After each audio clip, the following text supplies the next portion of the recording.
This is an Etha Echoes Tales production, bringing stories to life one chapter at a time. Sit back, relax, and enjoy the story. If you're enjoying the content, don't forget to like, subscribe, and drop a comment below. Now let's get into it. SpellCraft, Reincarnation of a Magic Scholar. Chapter 26.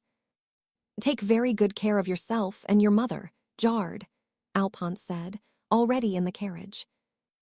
It was the next day already, and Alphonse was leaving the manor. He had very few belongings to begin with. Perhaps there was some sort of magic tool in his possession that allowed him to stuff many of his properties in one large traveling bag, since that was all he brought, and it lasted him 5 years. "I will," I loudly responded, smiling at the old man as he stuck his head out of the carriage window. He gave me a slight nod, and I nodded back, remembering the promise we made the night before.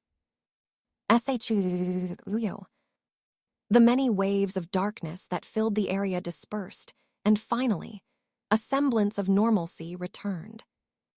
Wow. I managed to stutter after experiencing original magic for the first time in this life. Words couldn't describe the sensation that coursed through me at the sight of Alphonse's beautifully dangerous power. I was right in believing him to be strong. "Hey, original magic sure takes a lot out of me," Alphonse huffed as beads of sweat appeared on his face. It was understandable, since one needed an immense amount of mana pool, mana knowledge, and mana control in order to pull something like that off. Alphonse saw my stunned gaze and suddenly felt proud of his achievement. He was always so petty. "So, what do you think?" I glanced at the grinning face of the old man as he expected an answer from me. I didn't even know where to begin. The concept, the execution, the conclusion, they were all impressive. "I certainly learned a great deal from this. Thank you for showing me, Alphonse. I'll be sure to put what I have seen to good use," I responded with a mature, good-willed smile. I see. Is that so? Well, don't be too impressed. There are way better original magic out there, and I'm yet to perfect mine too. It takes a lifetime to fully hone one's original magic, you know." In my mind, I could tell how shameless Alphonse was being. "For real, just take the praise and be satisfied already." I rolled my eyes. Of course, Alphonse's magic wasn't the best I had seen. In the past, I had encountered many mages and had researched their skills. I was even acquaintances with a few grand mages and close friends with one in particular. Compared to theirs, Alphonse's was a little lacking.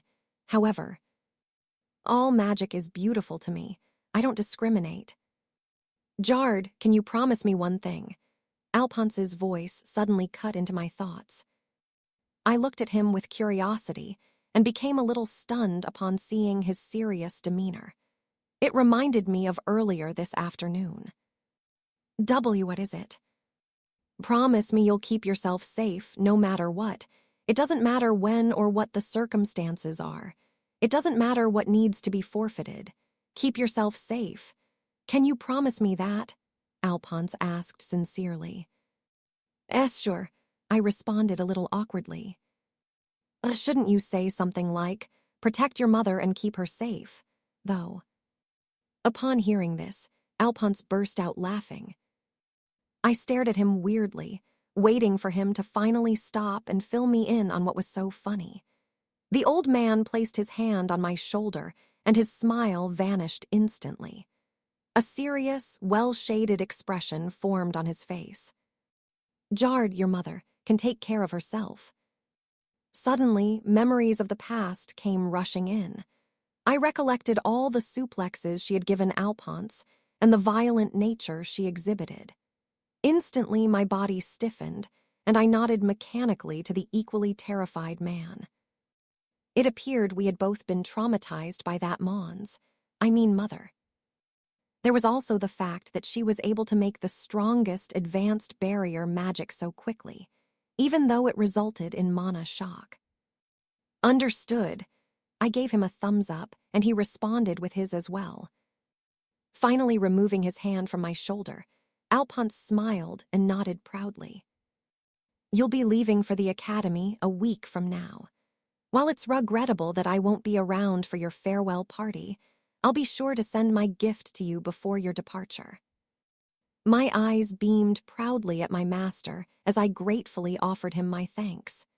A gift from a magic user of his caliber, one who also served as my magic tutor, could only mean it was something magic-related. Maybe a magic tool. Suddenly, drool appeared on my face as I obsessively considered what I would receive from my master. Ah, you're making that scary expression again, Alphonse yelped, drawing away from me. Come on, master, come and hug your cute pupil, I beamed, moving closer to him with my hands spread wide. Stay away from me, and that's ex-pupil to you, he replied, stepping back more desperately. Due to the power he exerted earlier in using his original magic, he was most likely exhausted. There was no way such an old man could fight back against the power of youth. Meaning, I can make good use of his weakness. Hee, don't be shy, Alphonse. I grinned more widely, quickening my pace. Before we knew it, both of us were dashing across the destroyed field in a game of tag. We did this until we were exhausted and finally retreated to our separate rooms to get some rest. The next day came in the blink of an eye, and apparently I had slept in. By the time I ran downstairs, Alphonse's luggage was already being loaded into the carriage. We said our final goodbyes, and he gave me the recipe and dosage for the mana shock curative medicine he used for my mom. This made me a little surprised, since he only mentioned giving us the dosage. You seemed interested in the medicine itself, and I was making it too fast for your eyes to take note of every single process at the time, so I wrote them down for you instead, he kindly remarked. I was grateful for this, happily thanking him. Take care of yourself, Jard. I'm sure we will meet again soon. He smiled, nodding knowingly. I did the same, waving at him as the carriage started moving, and his head retracted from the window.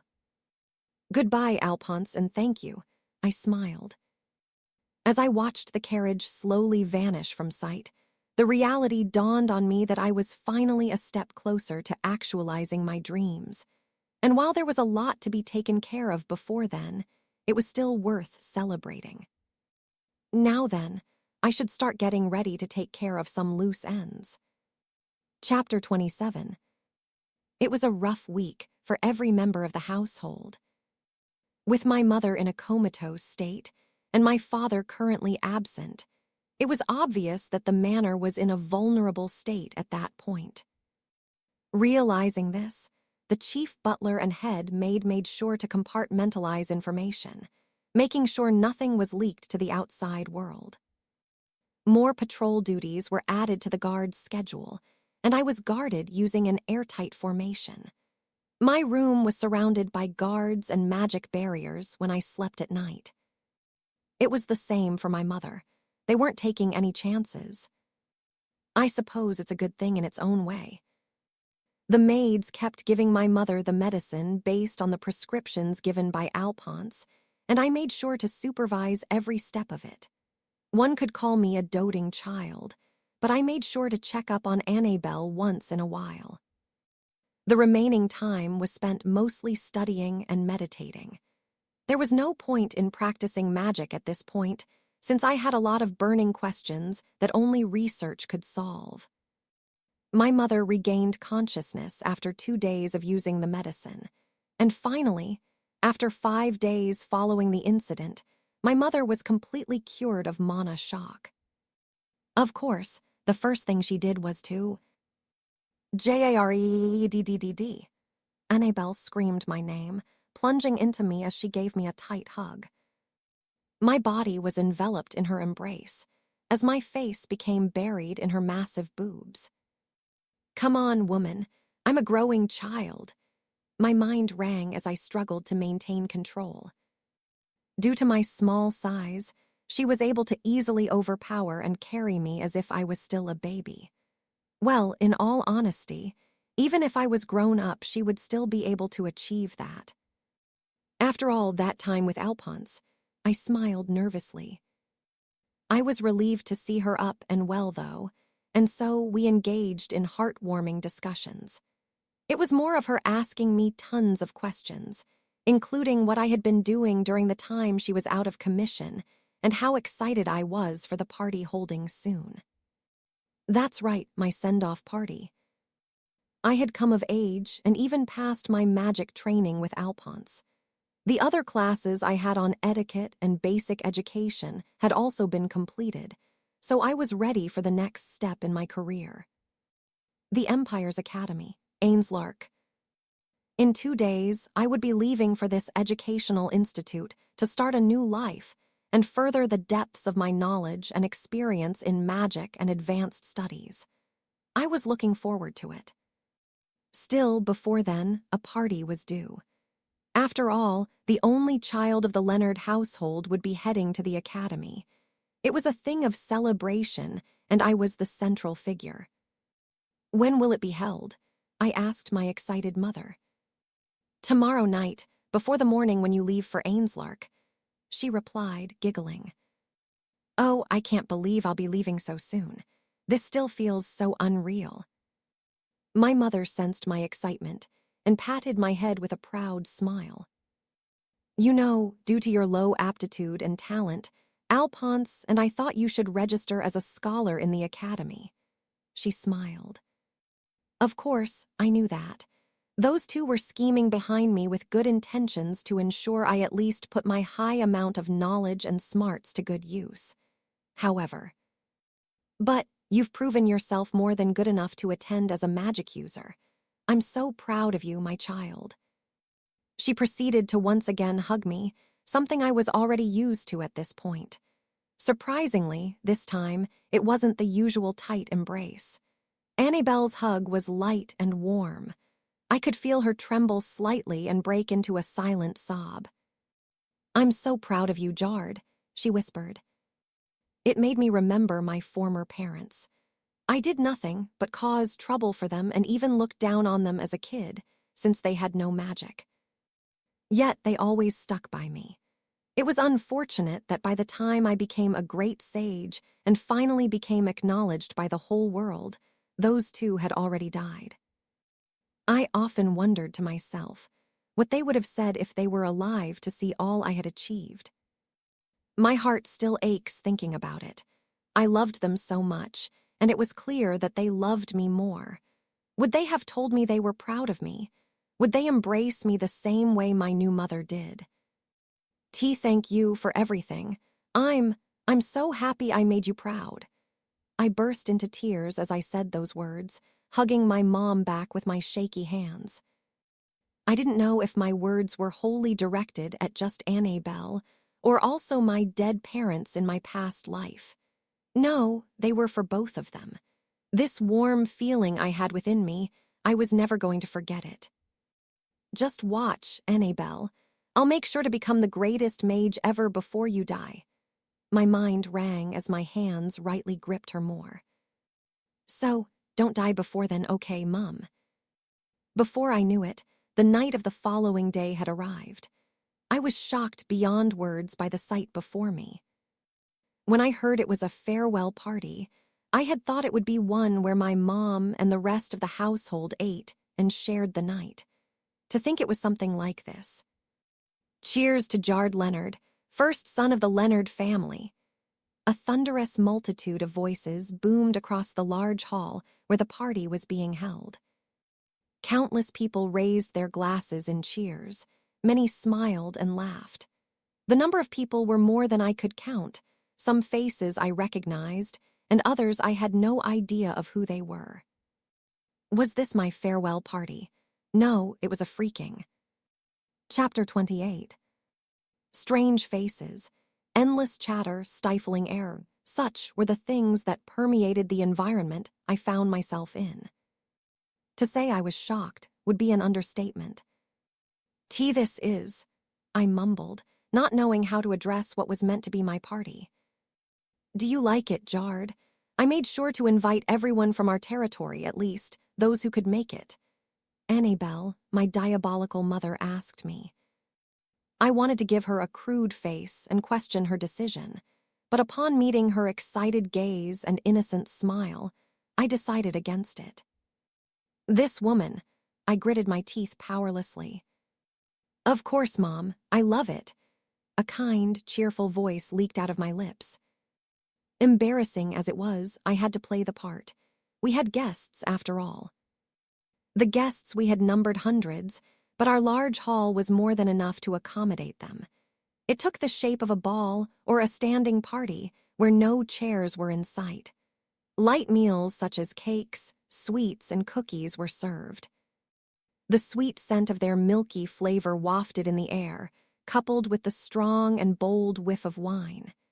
Yes, alcohol. Of course, there was no way I would be given any since I was a child, but the temptation remained in my eyes. How long has it been? I licked my lips as I enviously eyed the geezers who fully enjoyed themselves in the sweet goodness of booze. I loved magic, but wine was also very close to my heart. Come now, Jard. We need to greet the guests. My mom dragged me along with her, moving toward some exquisitely dressed personalities. Here we go. Moving from one place to another, without rest, my mother and I showed our courtesy to the very important guests at the event. Nobles from other families, important stakeholders in my family's business, merchants, and several others. It was mentally exhausting to do the same thing over and over again. It's a pleasure to meet you, sir. Whatever your name is, I'm overjoyed that you could make it to this event. My facial muscles were already tired of the false smiles and repetitive greetings I gave strangers whom I hardly knew. Are you tired, Jard? My mother suddenly asked, snapping me out of my exhausted daze. Of course, I couldn't show weakness in front of her, so I stiffened up and gave her a warm smile, hurting my face even more. No way, I'm fine, Mo. You don't have to pretend when it's just you and me, Jard. She interrupted my words. Her response stunned me. Want me to tell you a secret? Annabelle asked. Still stunned by her response, but curious about what she wanted to say, I nodded. She smiled, beckoning me to draw closer to her as she brought her face to my ears. To be honest, I'm tired too. Quickly retracting her face from my ears, I saw her wince and yawn, stretching her hands playfully. This made me burst into little snickers, turning into laughter in no time. Really, Mother too. Yep, I'd rather be in my room reading or cuddling you in my arms. She pinched my cheeks as she smiled. If this is so exhausting, why do we do it then? I asked, still chuckling while rubbing my reddened cheeks. It's unavoidable, nobles' etiquette and whatnot. But if you ask me, it's just an excuse for false interactions and building connections. I don't even know half of the people here, Annabelle told me. For real. I was surprised by this. I was no noble in my past life, so I didn't know anything much about their internal affairs. I had many noble acquaintances, but it wasn't like I was really interested in politics or the kind of life they lived. Yeah, it's all pretense, you know. Many of them are here to size us up, spy on us, or even try to curry our favor and build connections. It's all hypocrisy, she said, sighing. Welp, this is news to me. However, for this custom to have been passed down for generations, even back when I was still alive, it meant that no noble could avoid the shackles of pretense. Do you know why I'm telling you all this? Annabelle asked with a warm smile. If I had to guess, it would have had to do with the fact that I was a growing noble and was soon going to go through something so exhausting in the future. It's so that you won't imitate your father and leave your wife all alone to handle things like this when you grow up. Yay. I certainly wasn't expecting that. Looking at Annabelle's face, she appeared to be pouting. Did she miss my father? Perhaps she was upset at him. No matter what case it happened to be, it was still so very cute. Ah, I need some air. I think I'll be off to take a break somewhere. You should do the same. Let's meet up here in 5 minutes to resume the greetings, Annabelle said, quickly rushing away. I knew she was tired, but knowing how old and mature Annabelle was, she could put up with something like this for the entire night. She's most likely doing this in consideration of me. How sweet of her, I mused. I turned to the several high-standing tables and saw a couple of glasses of wine seated on them. A grin formed on my face as I swiftly blended with my surroundings and stole myself a glass. Perfect, I whispered. With no adult supervision, I was free to do what I wanted for a while. It's time to leave this place for a while. Chapter 29.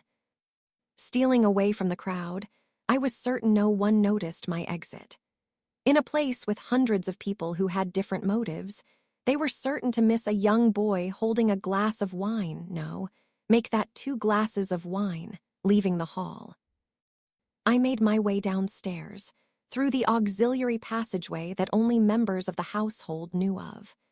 The main passageway was crawling with annoying adults, even the stairs, and I wasn't in the mood to greet them. Descending the stairs and making my way to the backyard, I made sure no one followed me. Upon getting there, I found that my spot had already been occupied by someone. She stood in a corner, also making an effort to be inconspicuous. A young-looking woman, appearing to be in her early 20s. However, that wasn't the most noticeable trait about her. It was the uniform she wore. She was a maid of my household, and I knew her. I waited a while since she appeared to be talking to herself for a few moments. I thought the wait would last forever. Finally, I couldn't wait anymore, so I decided to intentionally recreate loud footsteps in order to notify her of my presence. Instantly, she ceased her mumblings and stiffened as I made my appearance. "Why, young master?" she remarked in surprise. I smiled, nodding at her, with both glasses of wine held in each of my hands. She looked at my face with shock. Her eyes fell to the 2 glasses I held, then turned to me again. "You won't tell on me, will you?" I grinned mischievously. "In no way, B, but young master, I don't think Milady will approve of you doing this. You're still underage, you know," she said in her sweet and flustered tone. "No, duh, you think I don't know that?" I rolled my eyes. "Come on, Liliana. I'm a growing man, this much is to be expected. Magic isn't my only passion, you know," I responded, trying to use my smooth words to convince her. "But," she muttered, looking away, as though considering what to do. Liliana, or as most of the maids called her, Lily, was one of the youngest member of the servants in our household. Not just when it came to years, but also in terms of service. Most servants had spent at least a dozen years in the household, but she had only spent about 5. She was still new and inexperienced compared to most, which made her personality easy to manipulate. "I hope you do not think of defying this young master," I said, suddenly switching my tone into something more aggressive tone. She was now flustered, appearing a little scared. My lips curled up in an evil grin, and I licked my lips, staring at her with degenerate eyes. "Eek, oh, of course not, young master. I promise not to tell anyone," she squeaked powerlessly. "Of course you won't," I said in a low tone, drawing closer to her. She attempted to take a step back the moment I was drawing near, but the intense gaze I gave her caused her body to tremble as she was rooted to the ground. "Here, have this." Liliana looked surprised by my gesture. I gave her a cup of wine out of the 2 I held. "Why, young master, One extra glare from my eyes shut her up as she nervously collected the glass cup and looked at it in surprise. Her body was still trembling, indicating she wasn't comfortable with this. Now the both of us are with glass cups. This way you can't tell on me or I'll also tell on you. Sounds fair, no? I smiled. Liliana widened her eyes in shock. The maid was apparently surprised by my diabolical means. "Young master, you're so mean," she whispered, looking at the contents of the wine cup. He, of course not. I'm just playing it safe. Besides, this will also make you feel good, Liliana. I winked. As long as she didn't tell on me, her secret was safe. Plus, she would also get to enjoy the rare wine being served to the important guests we had. Wouldn't anyone call that a win? Now then, Liliana, let's drink to our little secret.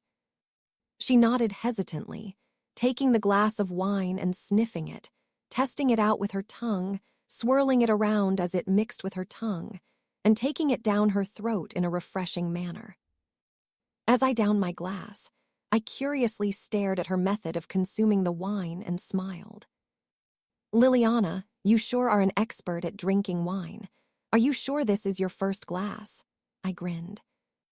Upon hearing this, the young maid became even more flustered, and her cheeks reddened. Please, young master, don't tease me so. I just heard that this was how to take wine, and Ooft! I let out a snicker, amused by Liliana's reaction. Why, young master, what's so funny? She asked, innocently gazing at me. I kept laughing, while restraining my voice from peaking since I didn't want to gather any attention. It's nothing. You're just a very funny character. I smiled, still chuckling a little. Me, funny. Young master is so mean. She pouted in a mock angry fashion. Apparently, it was a rude thing to call a woman funny, and it appeared as though I was making fun of her nervousness.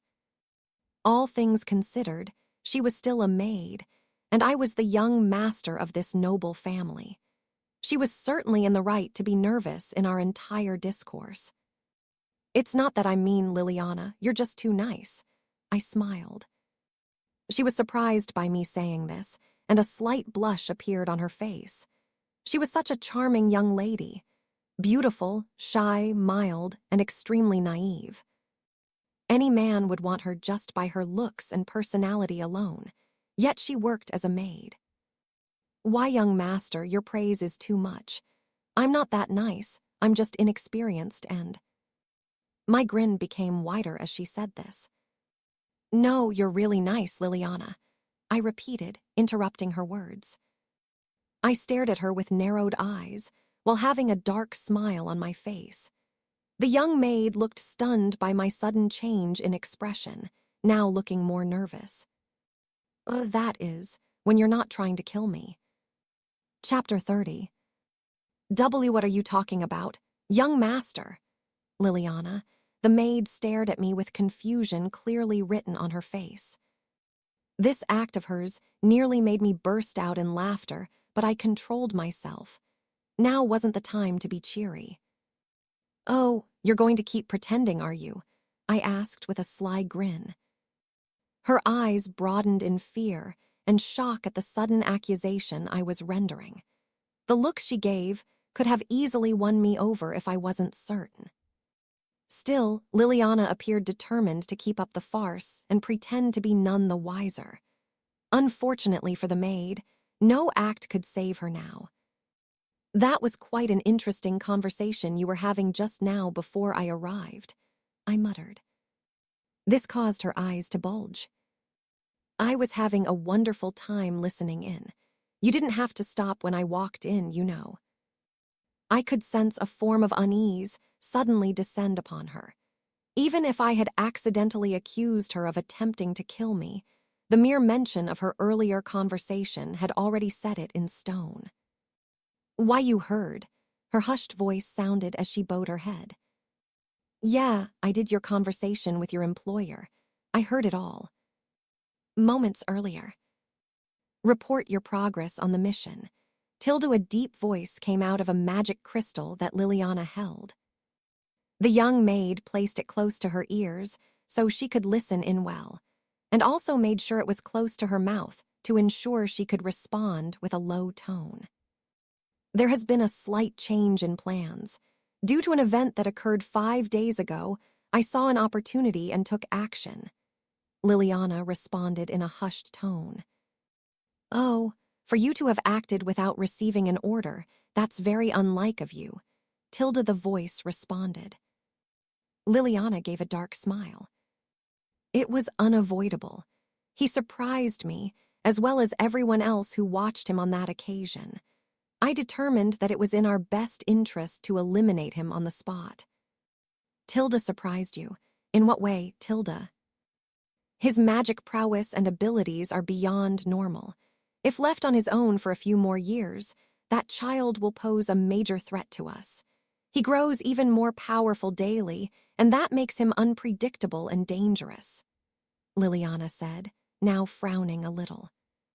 Tilda, I see. How far is his current growth, Tilda?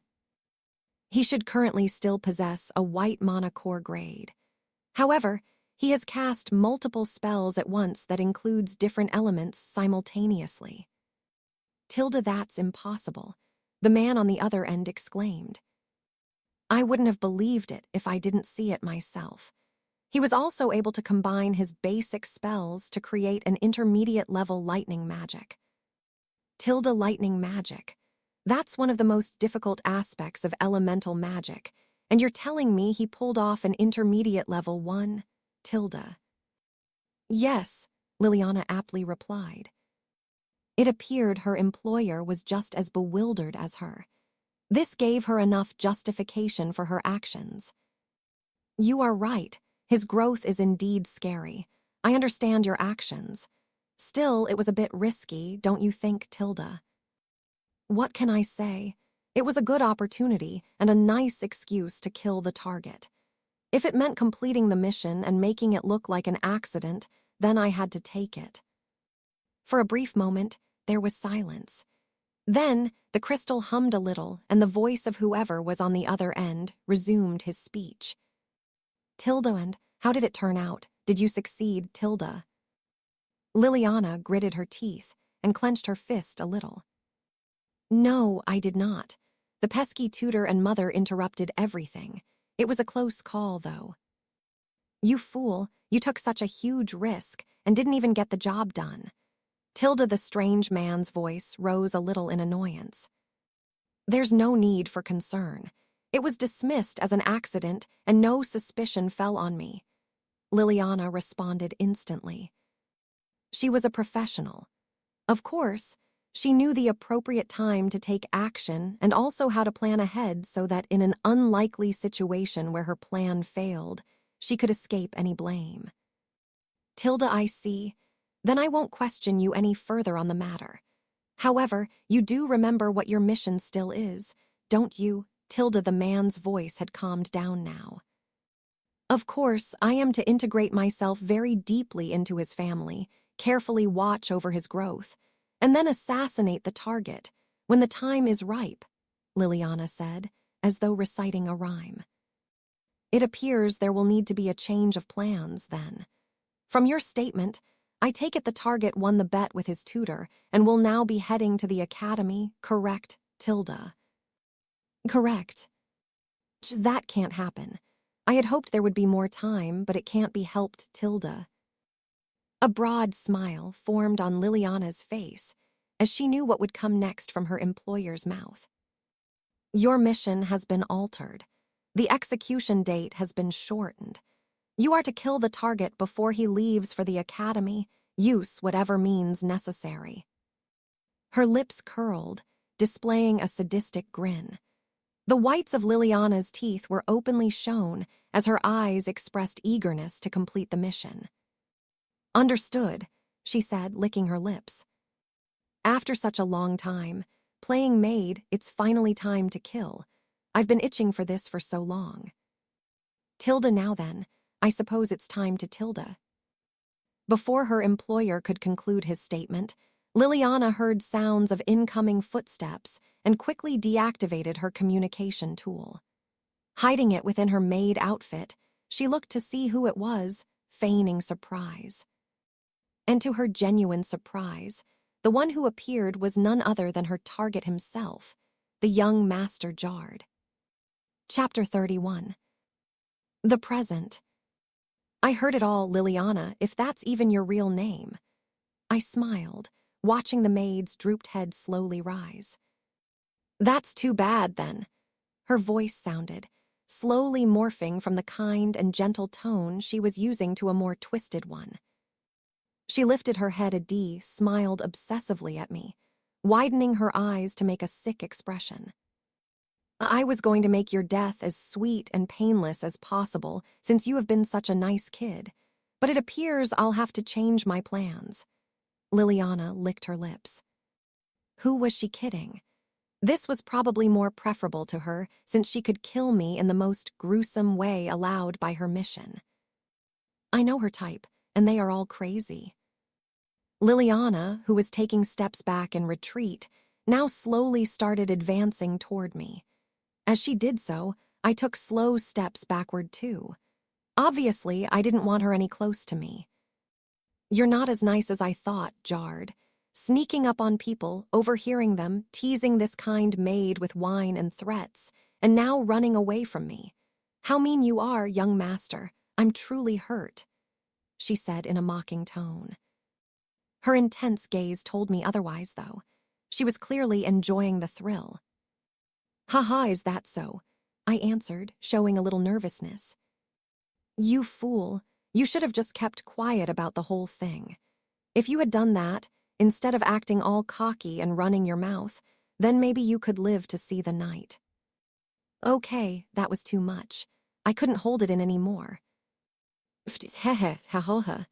I bust out laughing, halting my backward movement. My sudden reaction to her words puzzled Liliana as she stared at me with surprise. What's so funny, brat? You're going to die now, you know. She gave a smile, most likely wondering if I had gone insane from the idea of losing my life at such a young age. Oh, no, it's not that, it's just, you said something funny just now, I said, still chuckling. My amusement was clearly not funny to Liliana, as she gave me a deep glare, emitting bloodlust. I endured the murderous aura she gave off, ceasing my laughter instantly. What are you talking about? She asked, her widened eyes staring at me condescendingly. My lips curled in a wide grin as I defiantly looked into the maid, now turned assassin's eyes. It's funny that you think I merely stumbled on your conversation with that employer of yours. Upon hearing this, Liliana froze in her approach to me and stared suspiciously. What the hell are you saying? She asked with an intimidating tone. It's so simple, really. I have been watching you for some time, Liliana. Ever since the party started, no, even before then. You were always a suspect in my book. My words were already pissing her off. I could see it. She clenched her teeth and glared at me. I've had enough of your nonsense. You're just stalling for time, so it's best you just die right now. Making her move to rush and kill me off, Liliana strengthened her legs. Judging from the cracks that appeared on the ground, she was building up phenomenal speed that would be enough to kill me off before I could manage a reaction. Just die. As I heard this, my already wide grin grew wider. FWOSHHH. She dashed toward me, blending with the wind as a needle appeared on her finger to deal a fatal hit to me. Unfortunately for my assassin, though, it was the end of the line. Her body suddenly stopped moving, mere inches from me. The needle she stretched toward me was a close distance from piercing my skin. It was a good thing she had stopped. What is this? The maid asked, suddenly feeling a strange sensation course through her. It's about time. It appears my calculations were spot on, I muttered, moving from her front and to the side.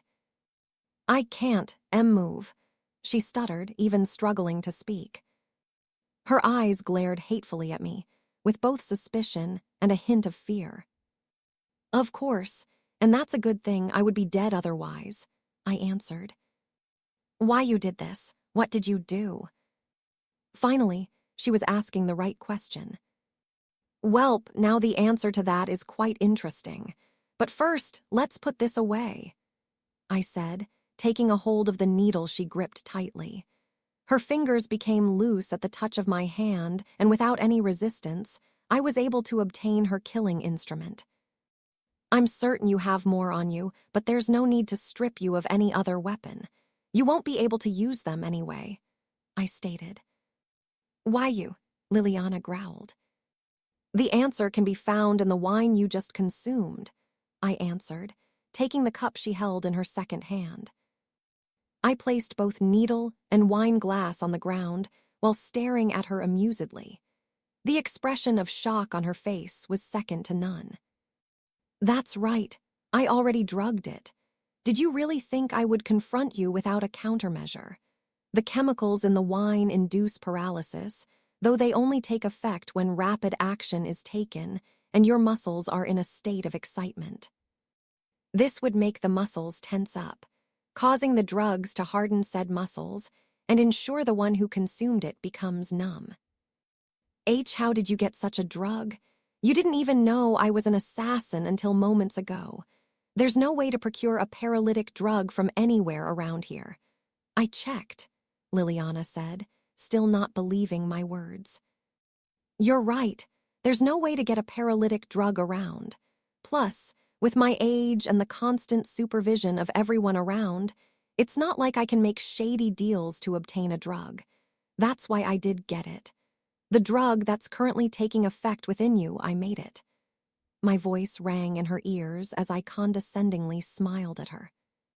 I am possible, she spat in disdain. It's true, though. It took some time, but the efforts were well worth it. I grinned. But, that is, you could. Liliana still failed to grasp what I was getting at. And there's one final thing you're wrong about. Your plans to assassinate me. I've known about it for some time now. You and your employer both played directly into my hands. A dark gleam showed in my eyes. Chapter 32. No matter how hard I thought of it, no matter the research I made to correct my errors, I still couldn't see how my lightning spell could have malfunctioned and caused such a disaster. It was only meant to be an intermediate spell. I calculated everything. The terrain, the energy consumption, the efficiency and speed, the power. It shouldn't have gone berserk like that. My mind rang. I went back to the drawing board to be certain, and I still ended up with the same conclusion. And that was because I had not failed in my lightning spell. I never had. For a scholar like me, to make such a fundamental error in something as little as an intermediate spell was absurd, to begin with. Therefore, if I had not made a mistake, there was only one option left: sabotage. Someone interfered with the lightning spell and intentionally caused that havoc, I concluded. But why would they do such a thing and risk my life? Well, the answer was something I was very familiar with. Whoever the culprit was, they intended to kill me. It looks like I was a little careless. I didn't think they would make their move yet. I smiled to myself. After I was nearly killed by an assassin at merely a few days old, I was barely saved by the little magic cast in my desperate state. Since then, I hadn't forgotten for a second that there were some people out there who were after my life. My parents took active stances and conducted a thorough investigation, even laying off some staff that they deemed suspects, and were simply grateful for the miracle that saved their child. How lax, I thought to myself, wondering why they never bothered to investigate further. Realizing that no one around me was competent enough to ensure my safety, I took matters into my hands. Ever since I was a child, I analyzed the assassination attempt, the motives behind it, and tried reading into whoever the malefactor was.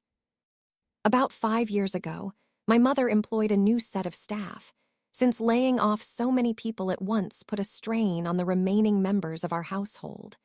This was when the fun truly began. My parents laying off our servants must have also been part of the mastermind's plan, since they would ultimately need to find new workers. With the matter of my assassination dying off, there was bound to be a lowered guard on the part of my parents.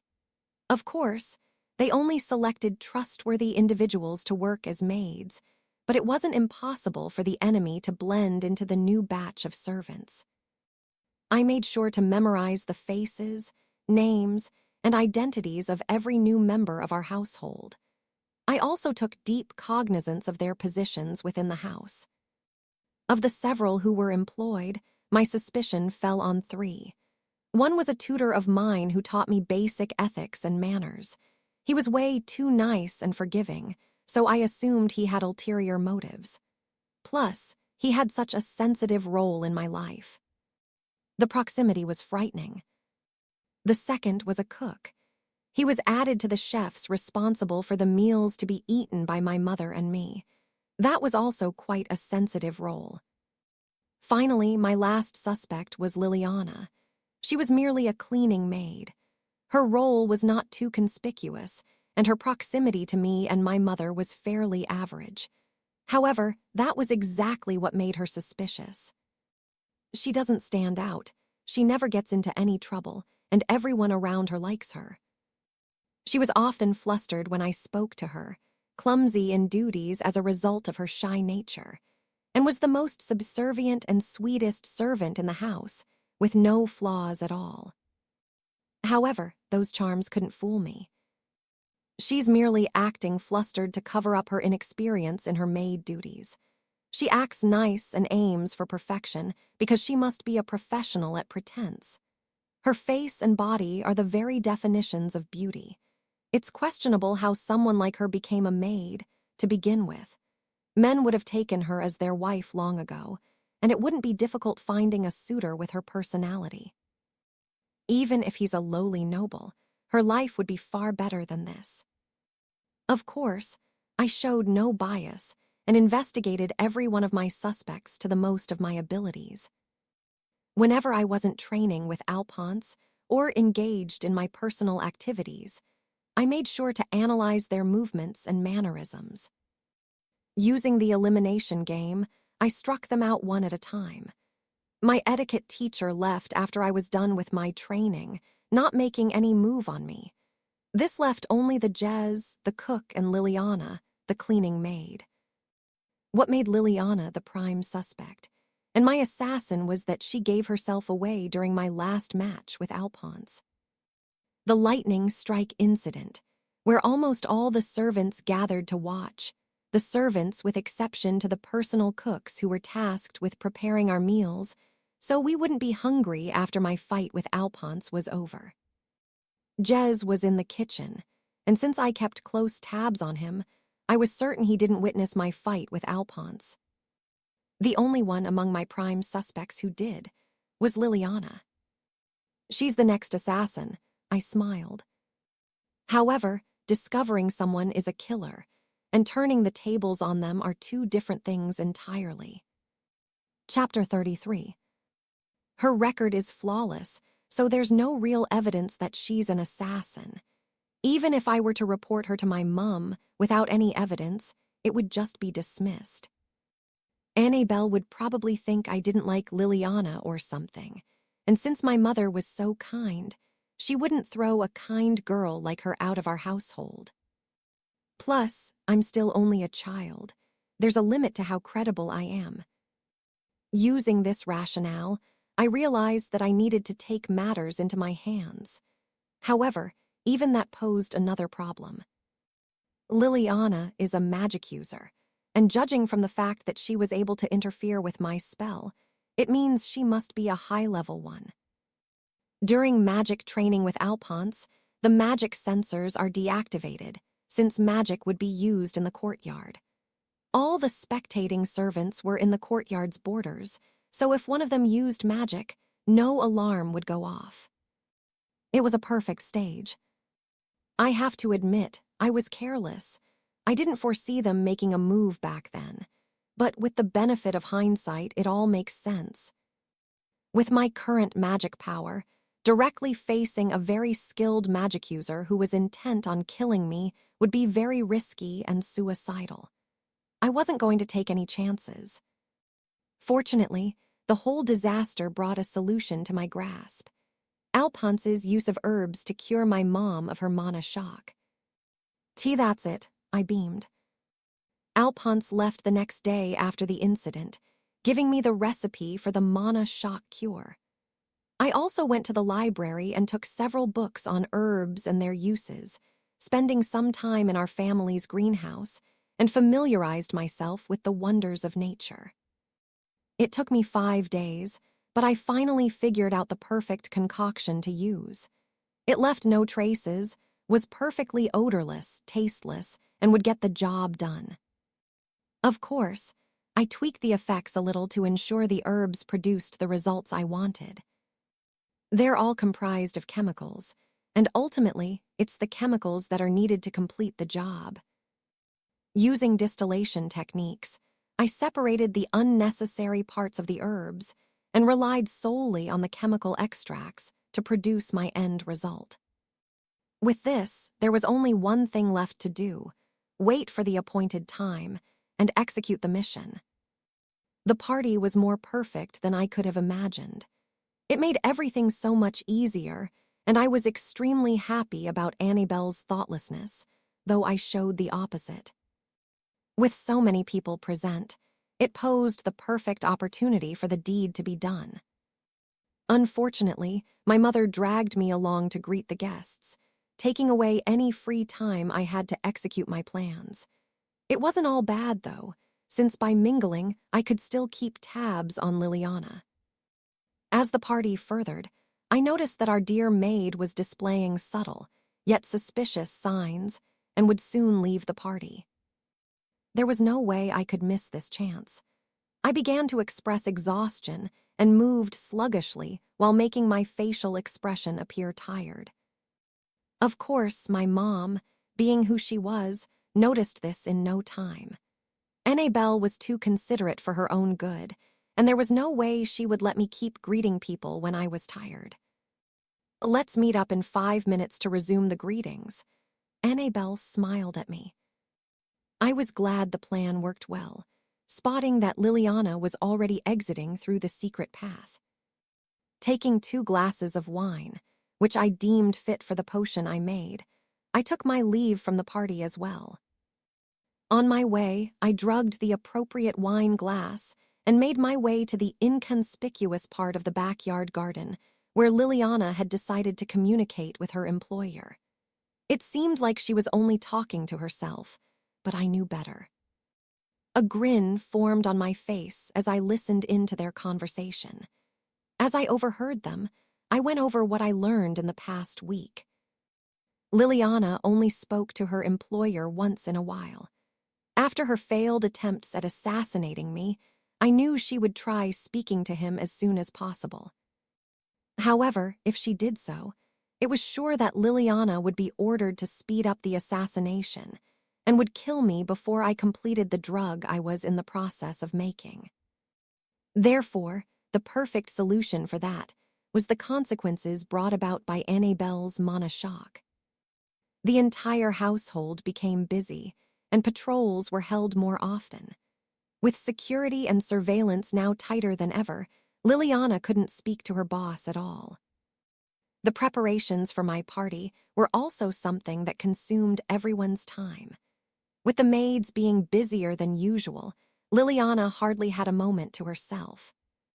It only made sense that my farewell party was the perfect moment for her to sneak out and talk to whoever was in charge.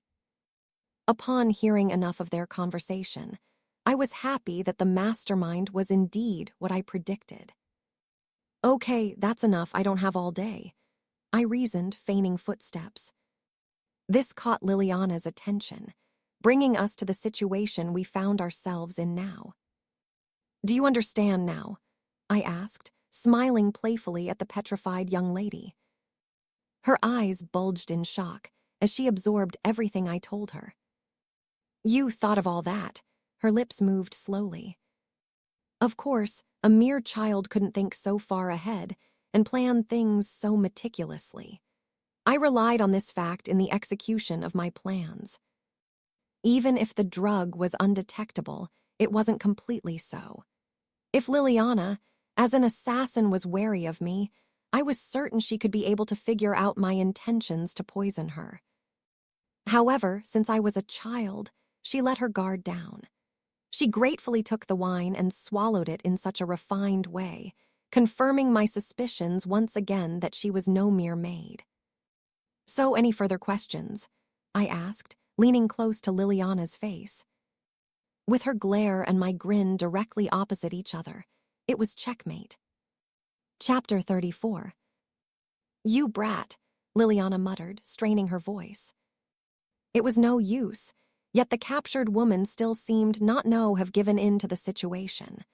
Suddenly, I saw her face stretch and her lips curl up in a disgusting grin. Her eyes widened as she gave me a distorted evil grin. What the?" I exclaimed, noticing something strange about her. I instantly sensed danger and leaped away from her body, suddenly feeling a great amount of pressure well up within her. VOMMM. The tension in the atmosphere suddenly shifted, and an ominous aura started leaking out of Liliana. The paralyzed body of hers slowly began moving, and before I knew it, she stood upright, now flexing her hands and looking at me. The fierce expression on her face made me gulp, and the intense pressure she emitted caused a few beads of sweat to appear on my cheeks and forehead. "You little shit, you got too cocky," she said, cracking her stiff neck. Somehow she had gained the ability to move, despite the drug I gave her. This situation was the worst possible outcome, something that guaranteed a total disadvantage for someone like me who wanted to avoid a direct confrontation to begin with. "You're one hell of a smart bastard, I'll give you that.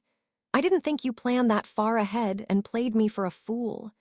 She began speaking, digging her hands into her maid uniform to bring out several more needles from within it. "However, it seems you've overlooked one simple factor. Magic." Her demented grin grew wider. Instantly, her body became coated with mana, shining in a faint color in the darkness that surrounded us.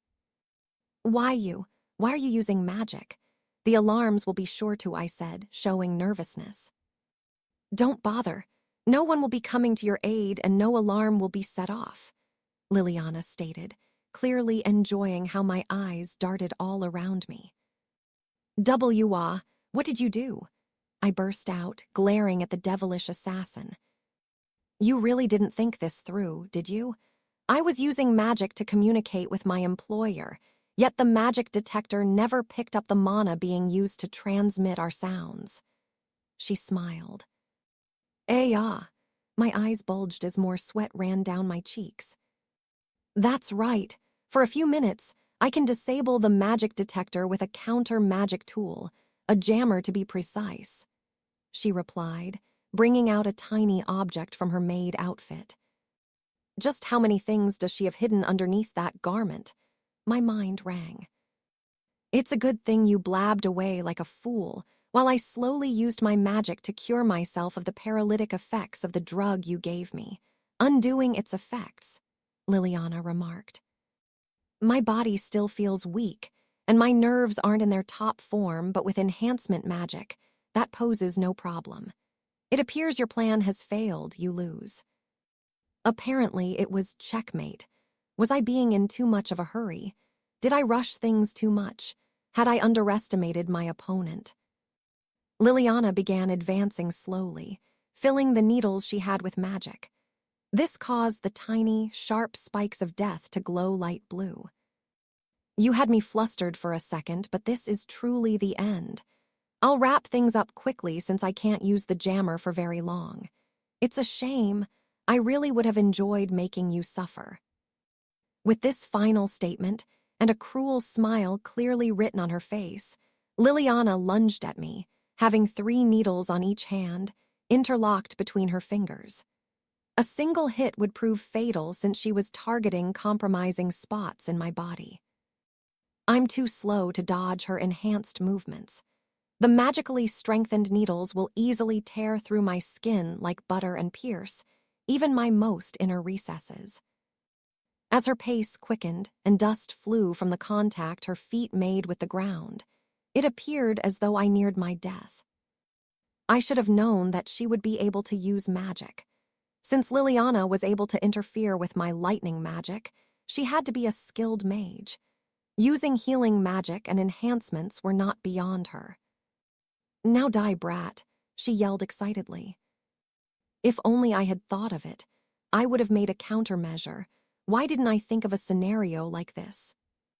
A smile formed on my face as I closed my eyes. It looks like this is the end. Liliana's mana slowly faded the closer she got to me, and her enhanced body suddenly trembled, causing it to grow stiff once again. The woman's eyes bulged as she noticed the changes that were occurring, and without her volition, her body came to an abrupt halt.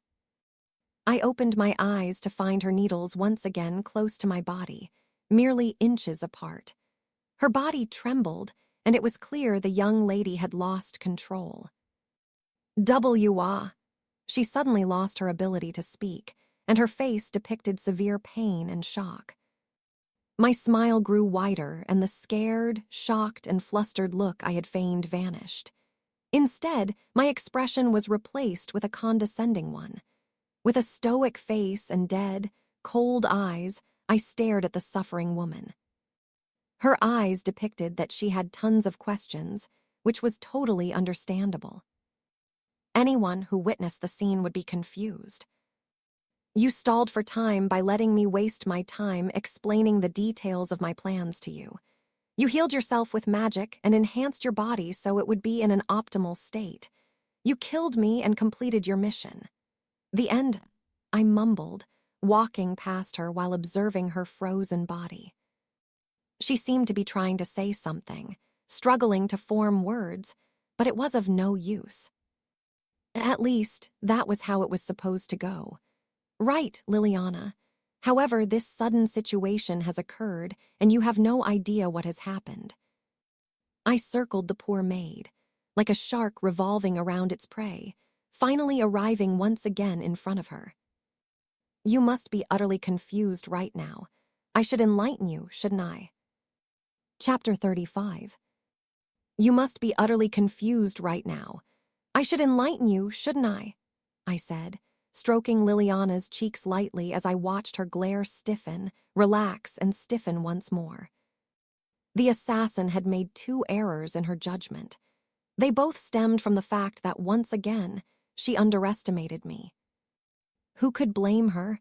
I was but a trifling child. The events that had occurred thus far were surprising enough. She was certain to think that was the limit of my capabilities. Unfortunately for the poor miss, she was wrong. "You were clever, young lady, stalling for time while circulating your mana throughout your body. A most impressive strategy. It's too bad you failed to notice," I began calmly. She should have suspected that it was unlike me, someone so meticulous, to reveal my plans in such details. I was being a chatterbox and conveniently bought her enough time to fully utilize magic. The reason for that was simple. I was stalling for time too. I smiled devilishly. Her eyes bulged, but she couldn't make any other reactions or expressions. Her body still throbbed painfully, and I knew why. As for the second error in judgment she made, or rather, the oversight she assumed on my part, was concerning her use of magic. Liliana was a skilled mage to have been able to nearly kill me with my own spell at first glance. She must have calculated the technique and amplified it accordingly to give her the results she required. A truly frightening woman. Why didn't I think of the fact that she could easily use magic to free herself from my paralysis and turn the tables in moments? The answer was simple. I did. Did you really think I wouldn't notice the circulation of your mana? Or did you think I didn't predict the outcome where you would use magic?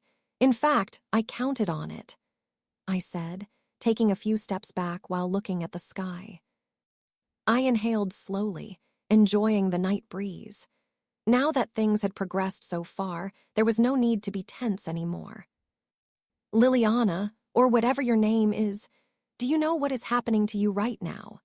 I asked, narrowing my gaze as I still observed the bright streaks of stars in the sky. Suddenly, I felt a burst of mana surge from the assassin. This made me lower my gaze, once again looking at her. The brilliant surge of mana covered her whole body, causing her to move once more. Her vengeful eyes were locked onto mine, full of hatred toward me for shaming her to this state. You, how dare you? Forget the contract, this is personal now. I'll make sure to rip you to shreds, she growled, increasing the tempo of her mana. Her body now had an ominous blue glow as she clenched her fist. A single blow would tear my body apart, I was well aware. Liliana was very strong, however. I wouldn't do that if I were you, I slowly remarked. Ignoring my words, Liliana made to move at me, but froze once again. This time it wasn't just tremblings that shook her. Arg, ga, she screamed out in pain, stiffly moving her hands to touch her body and then her neck. Uerk arg. Liliana's voice slowly faded and her body slowed down, but her lips moved nonetheless. Even with her voice gone, they displayed pain unimaginable. Her eyes bulged, nearly out of their sockets, and her body trembled violently, swerving uncontrollably. I watched the erratic dance Liliana displayed before me, leaping a little away from her so I could watch everything from a distance. This is... Her voice returned, but was quickly drowned in screams of pain and faded again. That's right, I proceeded to complete her words. It's mana shock, and an extreme one at that. Her body trembled more violently as she shrieked, swerving more uncontrollably. Veins began showing on her skin, as though wanting to pop out of her body, and her formerly clear and flawless skin began paling up and showing signs of emaciation. I am possible. How can this be? I moved closer to her, watching as her body danced, freezing at a certain moment, then continuing its frenzied state. It is. I made it possible with the formula Alphonse gave me, I said, mercilessly gazing upon Liliana's suffering state. In medical treatment, there are concepts known as conflicting effects. This occurs when a deadly condition in the body is combated by another equally deadly one. Poisons are often cured with another type of poison. Both neutralize each other and cancel out their effects. It's the same with the mana shock cure, I revealed. I had no idea why this hadn't been discovered yet, but by altering the dosage slightly, I extracted the chemicals found within the cure ingredients, amplifying their effects. The results were as I suspected. I can now induce mana shock, and you're my first target.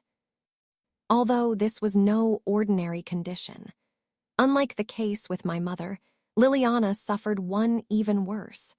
By increasing the dosage to a frightening degree, I made sure that the consequences for suffering my induced mana shock would be death.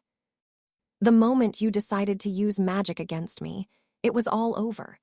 I merely waited until the effects of the mana shock solution had spread across your body and seeped into your mana core. The more you use your magic, the more complicated it gets for you. I shook my head. So tell me, Liliana, just how much magic have you used? The answer was simple. Guac, she coughed violently. Her eyes were turning bright red, the color of blood. Her body kept shriveling while her skin became even paler. Please, don't do this, I heard her whisper. At this point, the assassin was struggling to breathe. I watched her pitiful state, not flinching from where I stood. Don't you want to know who the mastermind is? I can tell you, so please spare my life. Oh, so she's pleading for her life now. My mind rang in a little surprise. Moving closer to her stiff body, which was too weak to make any more movement, my face drew closer to hers. directly staring into her red and bulging eyes. No. Chapter 36. Pale skin, trembling form, emaciated body, strained breaths, bloodshot eyes, uncontrollable itching, shriveling muscles. Unimaginable pain, that was what Liliana was constantly experiencing. Her very cells popped and burst into tiny fireworks within her due to the uncontrollable mana that was running amok inside her body. I estimated that within a few minutes she would die. Yet, here she was begging for mercy. No, I flatly responded. The reason behind my judgment was simple. I couldn't trust her. Anyone would do whatever they could to get out of dying. She wasn't an exception. Besides, her employer was certainly a cautious and intelligent man. I doubt she had any valuable information about him to begin with. You're merely a pawn, and I'm in this game for the long haul. I'm not ruining the whole game because of you, I said, now turning away from her. Her expression was hard to read since she no longer controlled a lot of her facial muscles, but Liliana was desperate to live. I could cure her if I wanted to. All that was necessary was for me to insert my mana and guide her rabid ones. Once I stabilized the berserk mana that was destroying her body, she would slowly recover. However, that was out of the question. You're a threat, not only to me but my family, I stated point blank. That's right. I hadn't forgotten the part she played in my mother's mana shock experience. It was due to this very reason that I chose to finish Liliana off in this very manner. Now you know how my mother felt after she stopped that lightning spell from hitting me. Die in painful silence, I whispered, picking the evidence on the scene. As I did so, the most interesting thing happened. As a last resort, the dying woman decided to muster the last of her strength in a final attempt to save her life. HGLPP, I'm dying, someone please help me, her hoarse voice screeched. After she was done with her loud cries, Liliana struggled once more as she felt millions of cells pop in tiny explosions within her. Ooh. I looked at her for a moment with unfeeling eyes.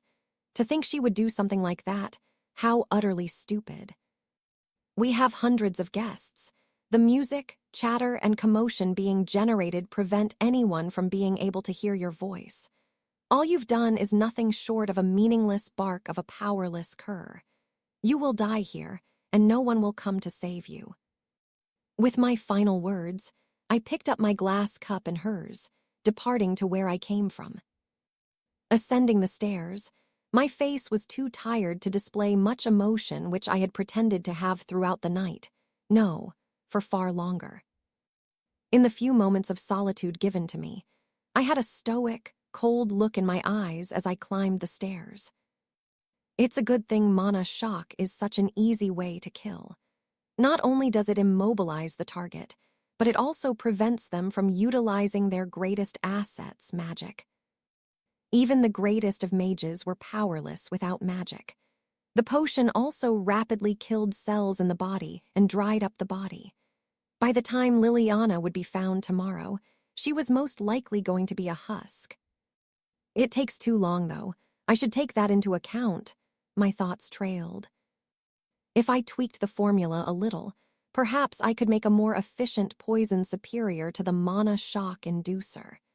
If that was indeed the case, then it would be a revolutionary discovery on my path.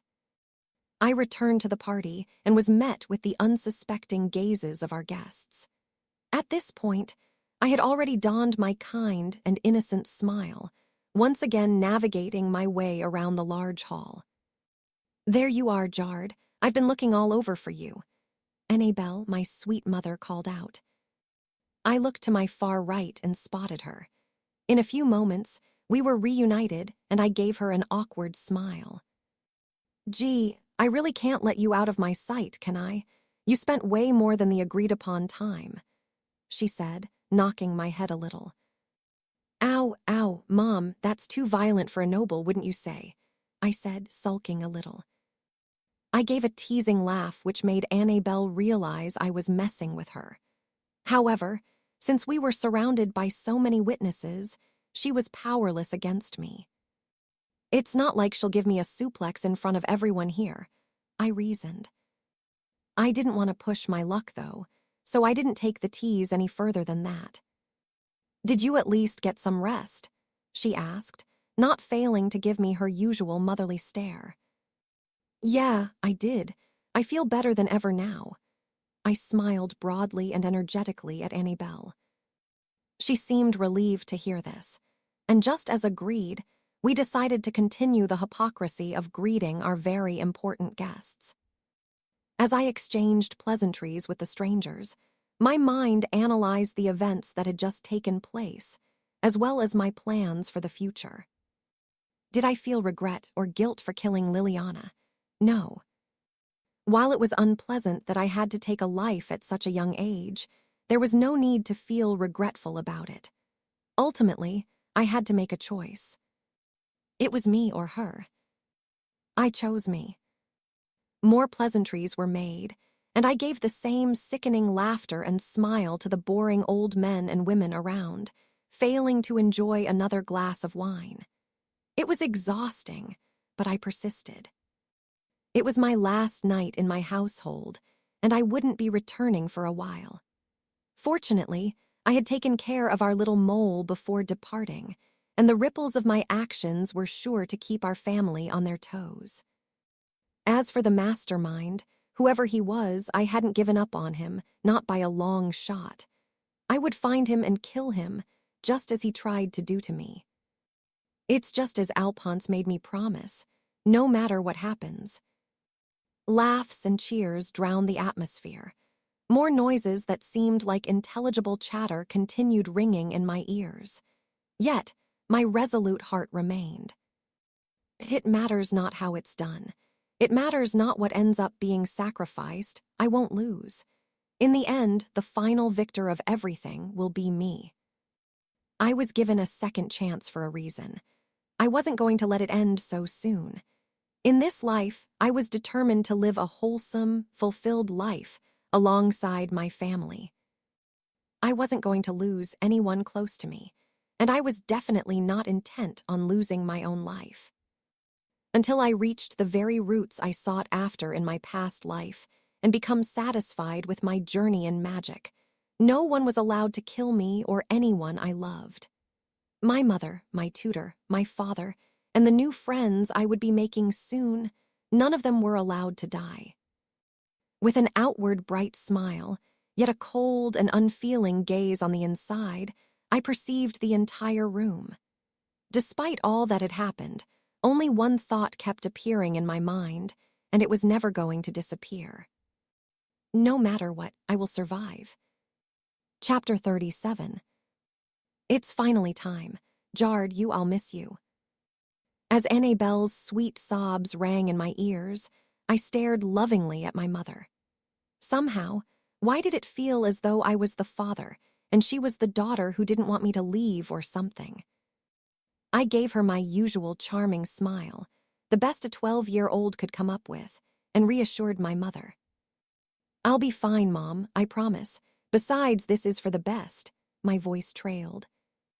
As soon as I said this, my expression stiffened a little.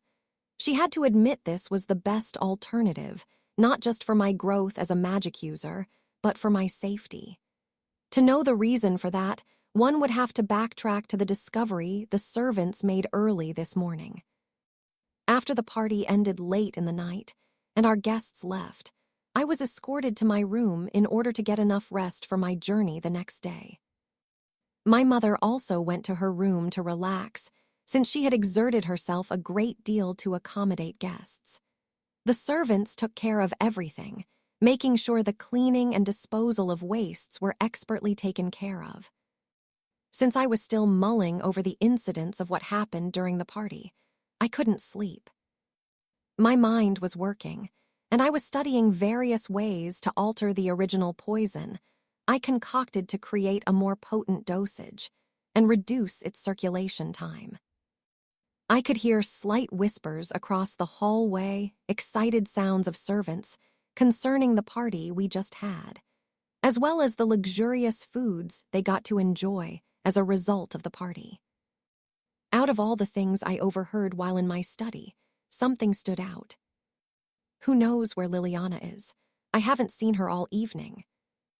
I have a brief sigh and continued studying, realizing that the truth was bound to be revealed sooner or later. And as I rightly guessed, it didn't really take very long before the servants found Liliana's corpse where she died. It happened early in the morning, while they patrolled the area to ensure no single spot was overlooked.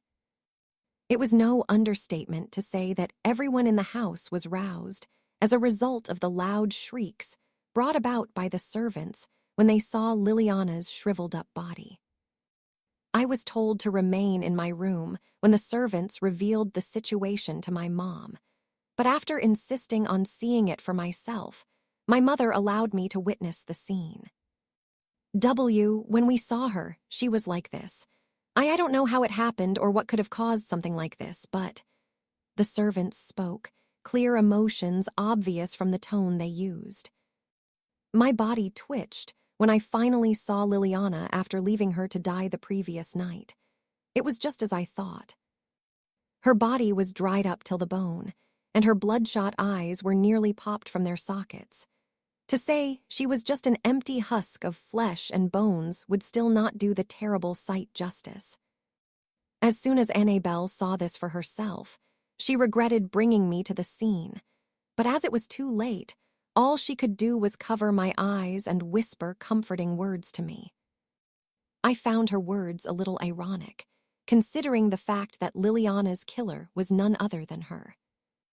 After covering her body up, the servants took Liliana to the morgue after my mother cast preservation magic on the corpse and told them to add spices and preservatives to ensure the body would be in perfect condition until it was analyzed.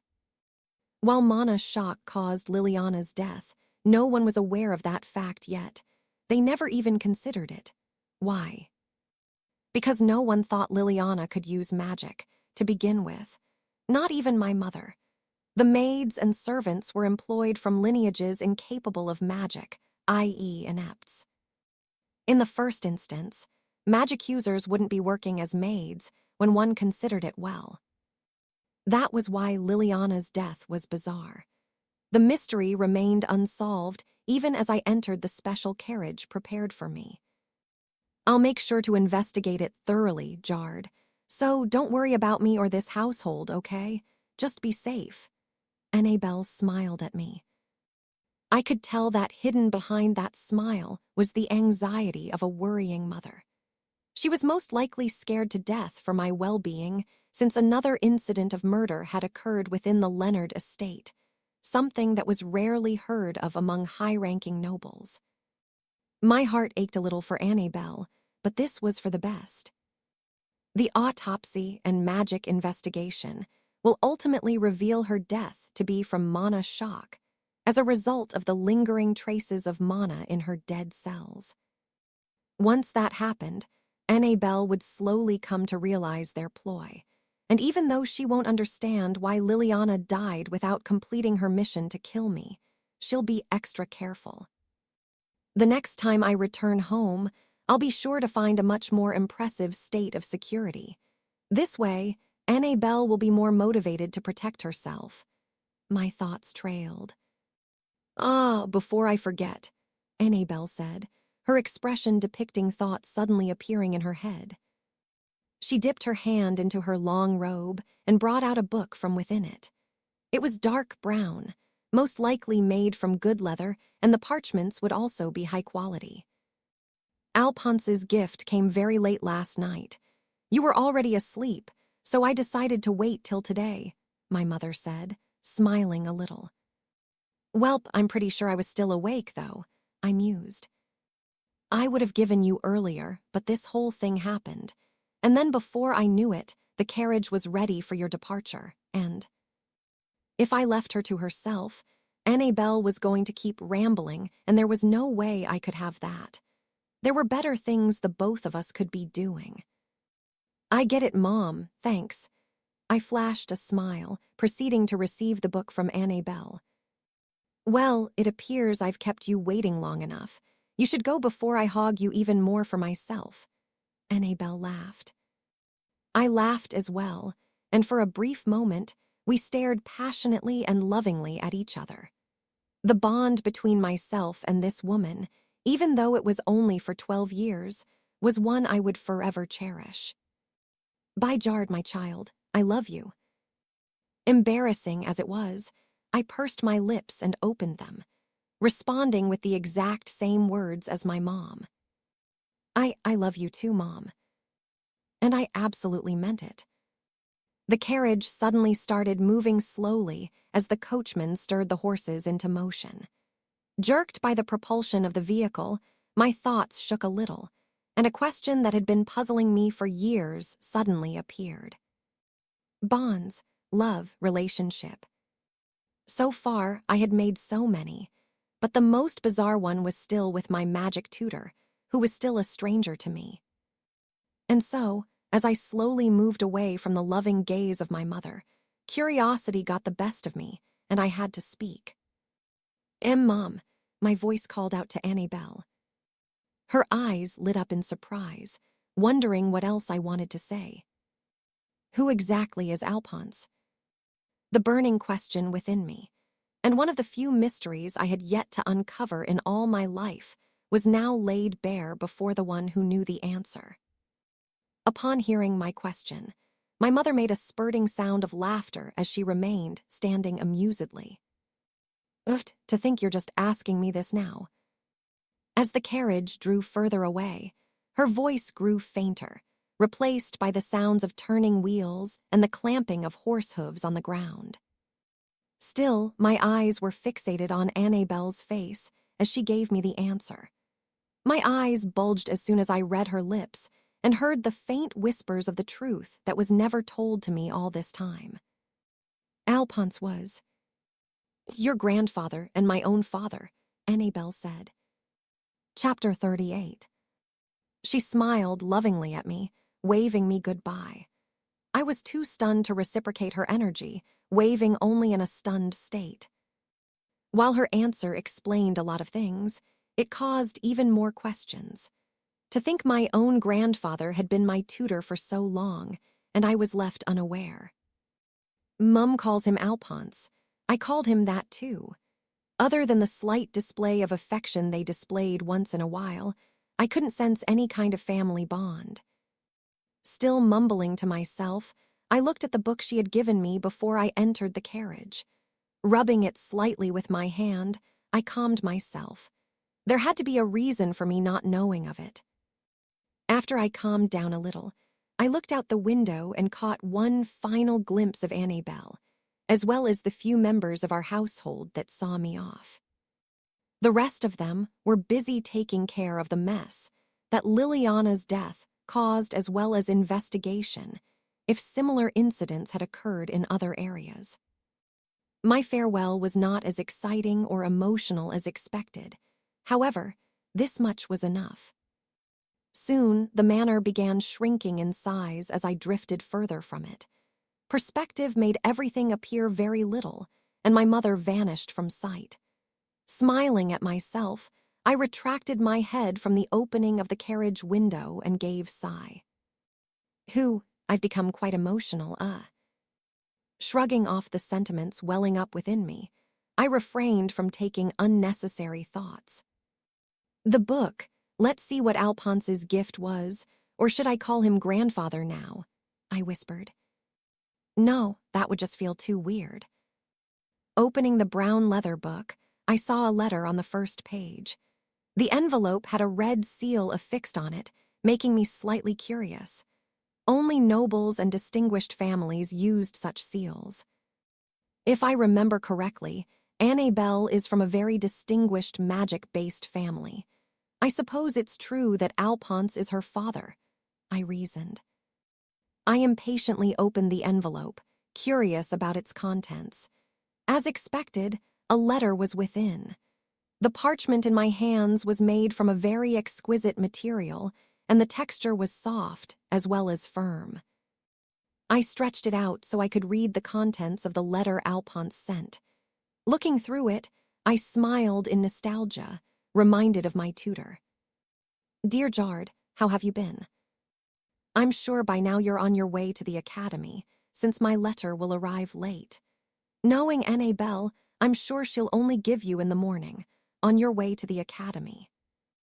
Sigh that woman. I trust you've been well. It hasn't been very long since I left the Leonard household, but I already miss you and your mother. There are a few things I wish to tell you, so make sure you read attentively. Firstly, my gift to you is a book which contains several mixes of drugs, concoctions, and medicines. There are also poisons and harmful mixtures there, so be careful. You showed an interest in the formula for curing your mother's mana shock, and knowing you, it won't stop at that. To further assist in your research, I decided to give you this compilation of records that I made myself. I figured it would be better than just any old spell book. As for the second thing I have to reveal, it's something Anne Belle might have addressed, but in case she hasn't, I should explain in length. Jard, I am the father of your mother, as well as your grandfather. It wasn't as though any of us intentionally tried hiding this fact from you, but you never asked.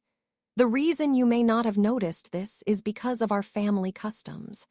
Our relationships take on many forms, depending on achievement and circumstances. Anne Belle once addressed me as father, and I called her daughter. However, that changed once she became a fully fledged magic user, and got my recognition to be a fellow comrade in the art. That's why we now use our names to address each other. As for why I never addressed you as my grandson and didn't demand for you to treat me as a grandfather is because I was brought in as a tutor and had to act in such a manner. After your training elapsed, I recognized you as a fellow magic user, so there's no need for us to address ourselves in such a manner. It's funny how our family relationship never defined us throughout our stay together, and even after. If you take a good look at your name, Jard Leonard Alphonse Sureth, my name exists there.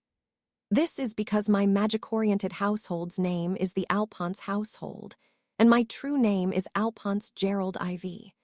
We decided to hand over my daughter in marriage to your father as a result of an alliance between both households. As a symbol of our alliance, our family's name was incorporated into your family's name. I certainly hope this has answered some of the questions you may have concerning things. While I know all I have said may be too much for a child your age, I know you are a special child, Jard, and do not need to be treated like a normal boy. I certainly hope you act in a manner that makes both households you hail from proud.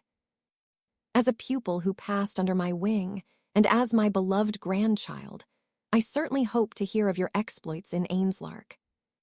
Take care of yourself, Jard. After reading everything Alphonse said, I had two thoughts. The first was that this was a darn long letter.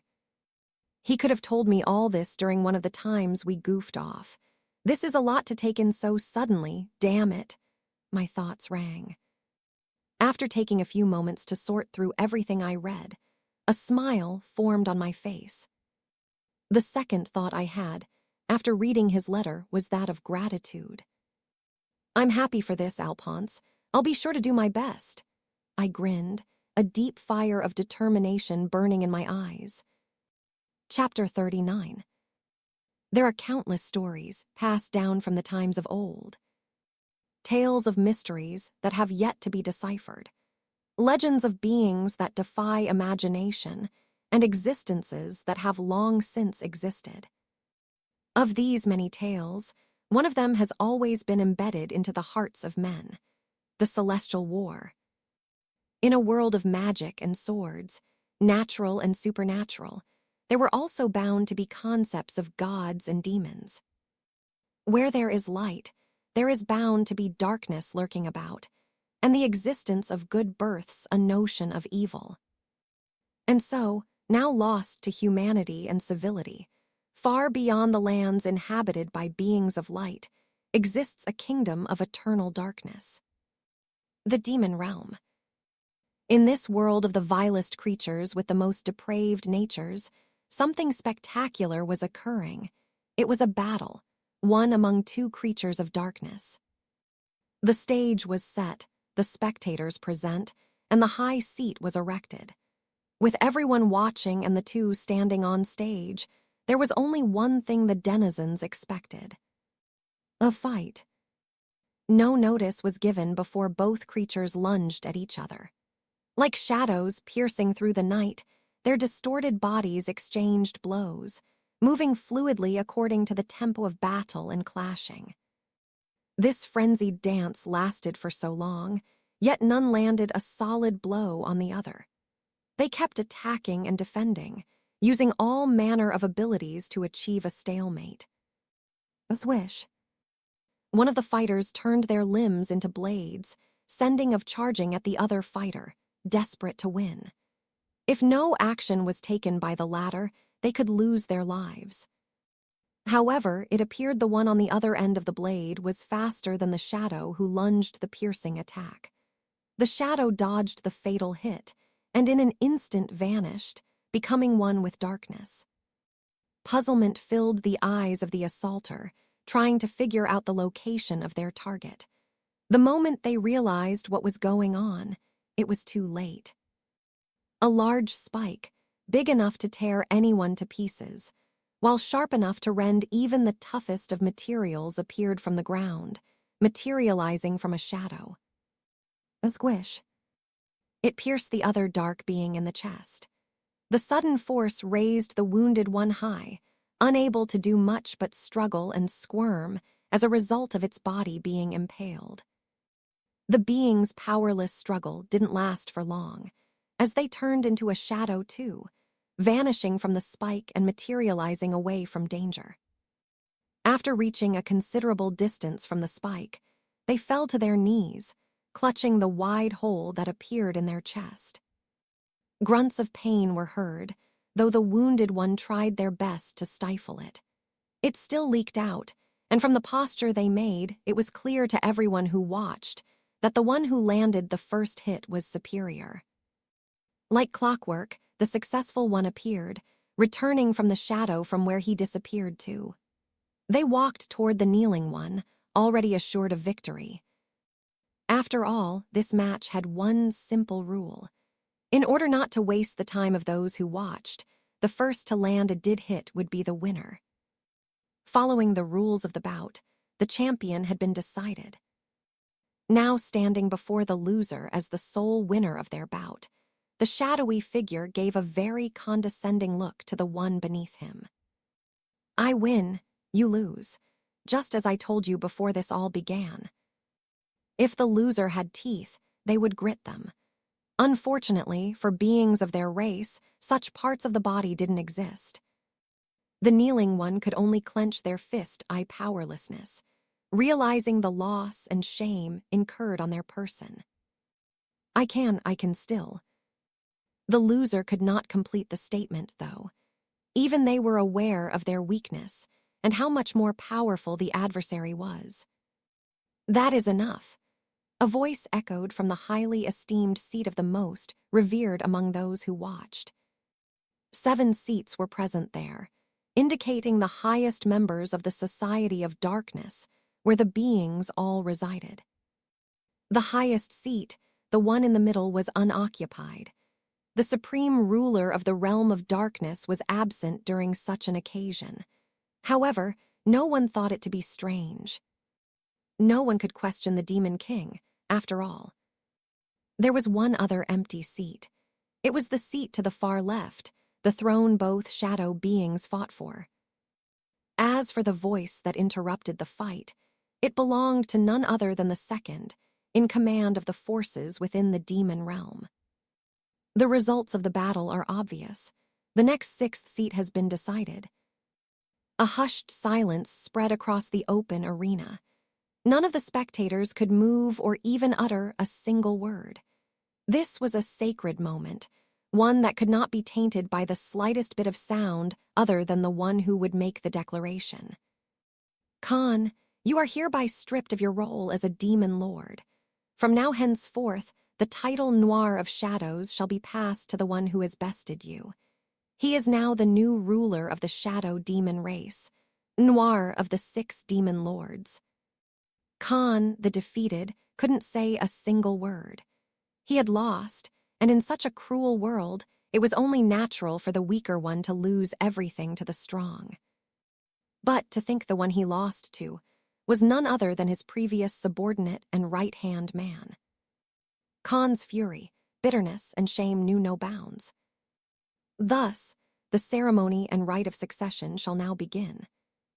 The demon lords who sat rose from their thrones, and the spectators all instantly removed themselves from their seats and bowed in homage to the existing demon lords, and the one who would now be crowned one.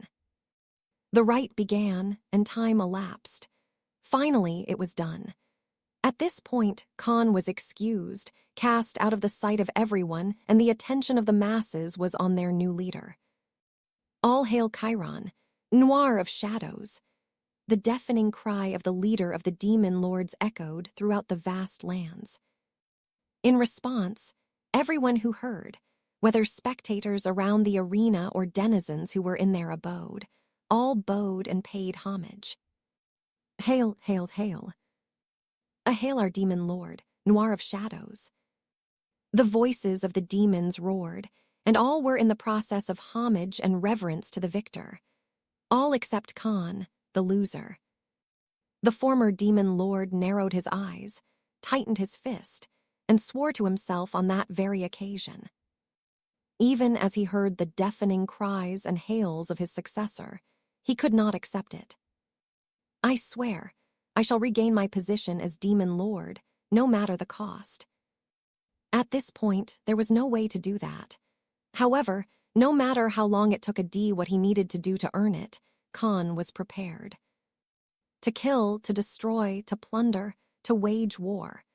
If he could bring back an achievement great enough to be recognized by everyone, including his lord and master, the Demon King, then he would regain his position.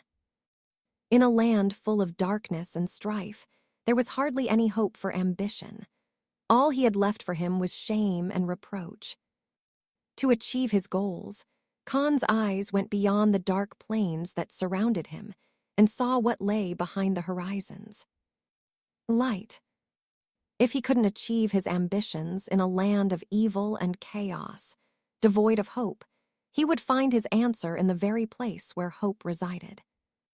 A place where denizens of chaos were scorned, hated, but most especially, feared. I will win, no matter what it takes. Chapter 40. It's finally time. Jard, I'll miss you. As Annabelle's sweet sobs rang in my ears, I stared lovingly at my mother. Somehow, why did it feel as though I was the father and she was the daughter who didn't want me to leave or something? I gave her my usual charming smile, the best a 12-year-old could come up with, and reassured my mother. I'll be fine, Mom, I promise. Besides, this is for the best, my voice trailed. As soon as I said this, my expression stiffened a little. She had to admit this was the best alternative, not just for my growth as a magic user, but for my safety. To know the reason for that, one would have to backtrack to the discovery the servants made early this morning. After the party ended late in the night, and our guests left, I was escorted to my room in order to get enough rest for my journey the next day. My mother also went to her room to relax, since she had exerted herself a great deal to accommodate guests.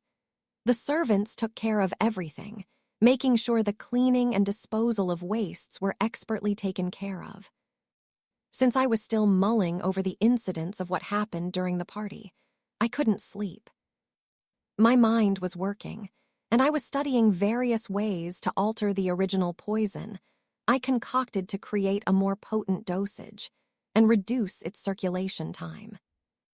I could hear slight whispers across the hallway, excited sounds of servants concerning the party we just had, as well as the luxurious foods they got to enjoy as a result of the party. Out of all the things I overheard while in my study, something stood out. Who knows where Liliana is? I haven't seen her all evening. I have a brief sigh and continued studying, realizing that the truth was bound to be revealed sooner or later. And as I rightly guessed, it didn't really take very long before the servants found Liliana's corpse where she died. It happened early in the morning, while they patrolled the area to ensure no single spot was overlooked.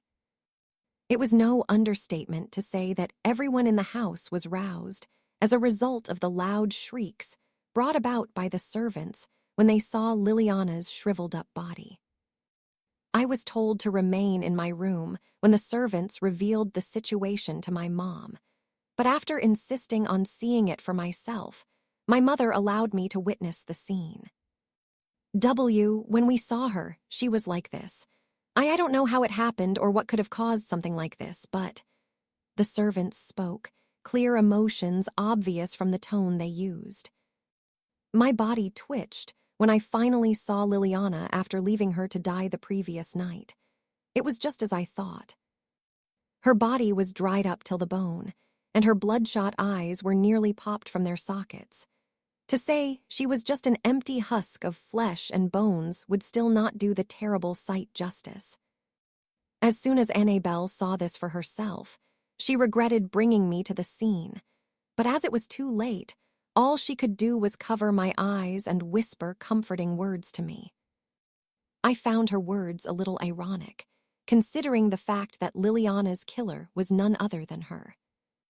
After covering her body up, the servants took Liliana to the morgue after my mother cast preservation magic on the corpse and told them to add spices and preservatives to ensure the body would be in perfect condition until it was analyzed.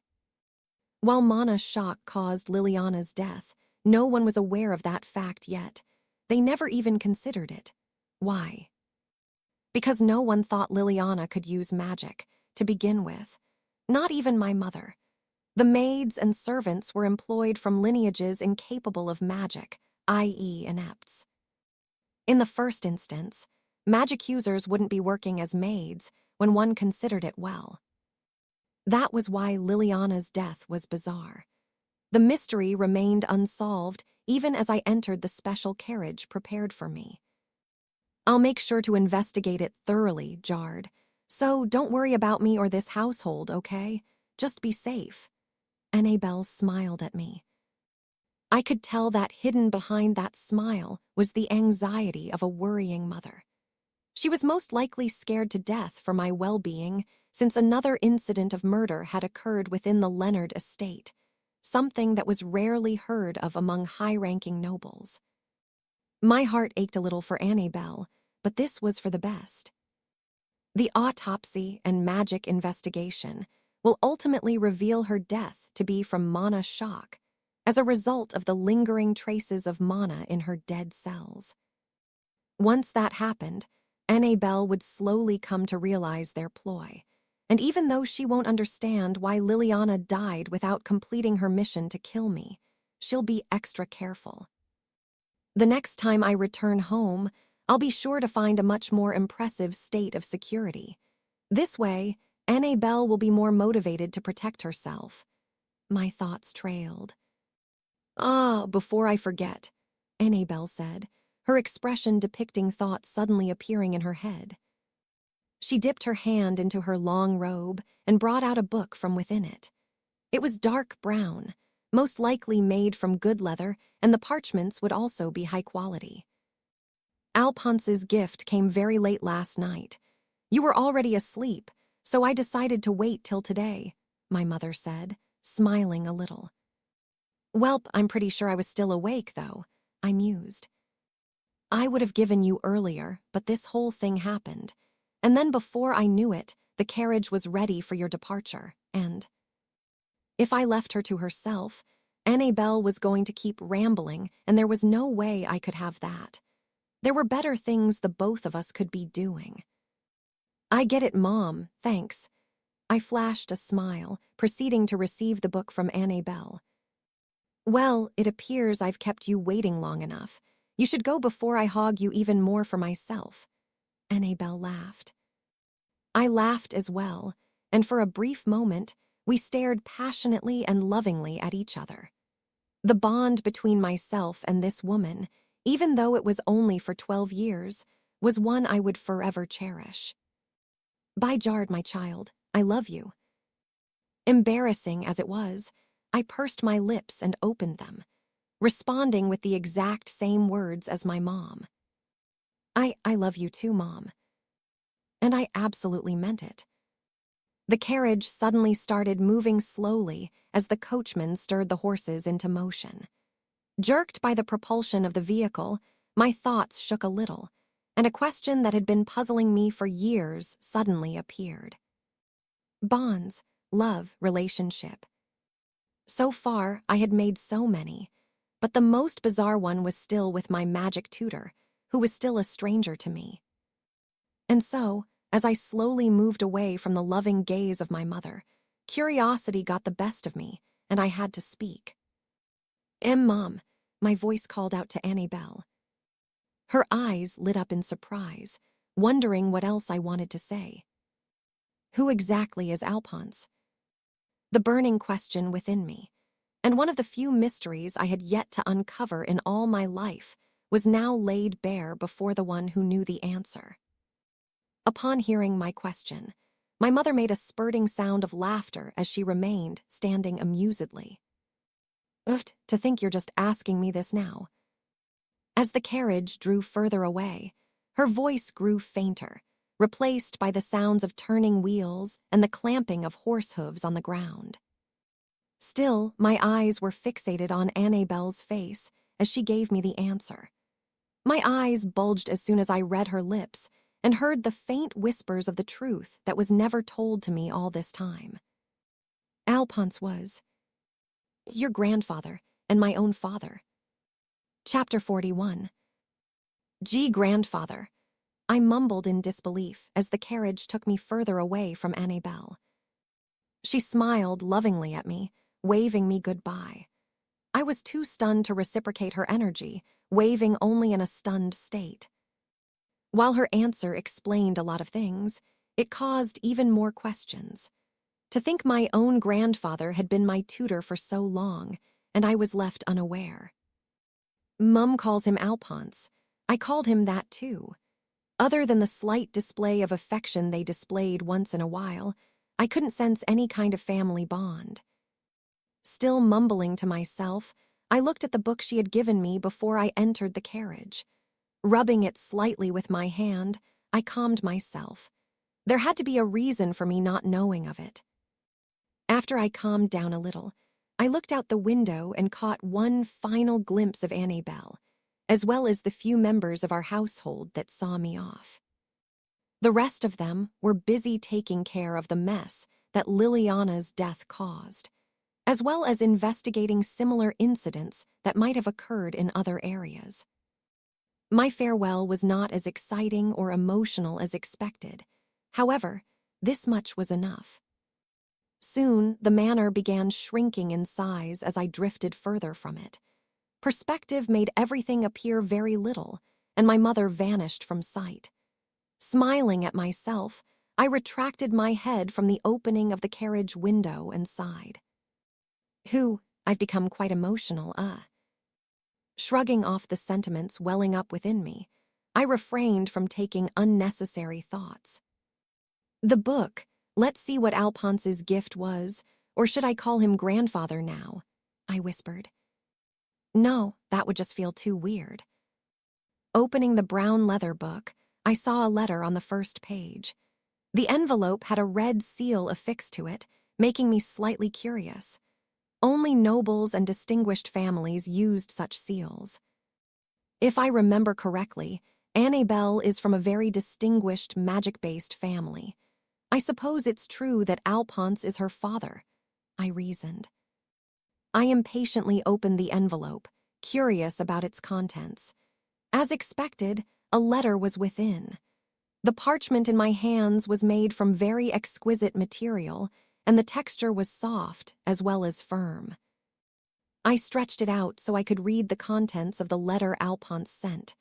Looking through it, I smiled in nostalgia, reminded of my tutor. "Dear Jard, how have you been? I'm sure by now you're on your way to the academy since my letter will arrive late. Knowing N.A. Bell, I'm sure she'll only give you in the morning, on your way to the academy." Sigh that woman. "I trust you've been well. It hasn't been very long since I left the Leonard household, but I already miss you and your mother. There are a few things I wish to tell you, so make sure you read attentively. Firstly, my gift to you is a book which contains several mixes of drugs, concoctions, and medicines. There are also poisons and harmful mixtures there, so be careful. You showed an interest in the formula for curing your mother's mana shock, and knowing you, it won't stop at that. To further assist in your research, I decided to give you this compilation of records that I made myself. I figured it would be better than just any old spellbook.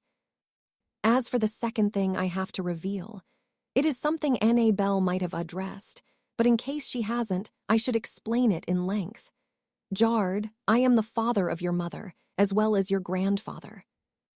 It wasn't as though any of us intentionally tried hiding this fact from you, but you never asked. The reason you may not have noticed this is because of our family customs.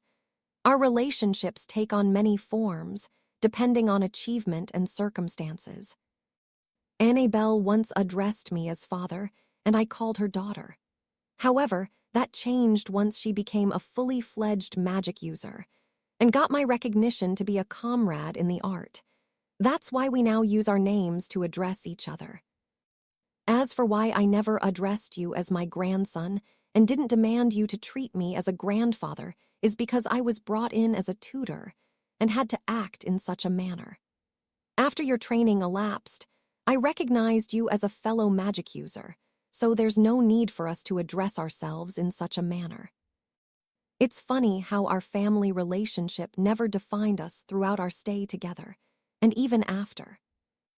If you take a good look at your name, Jard Leonard Alphonse Sureth, my name exists there. This is because my magic-oriented household's name is the Alphonse household, and my true name is Alphonse Gerald IV.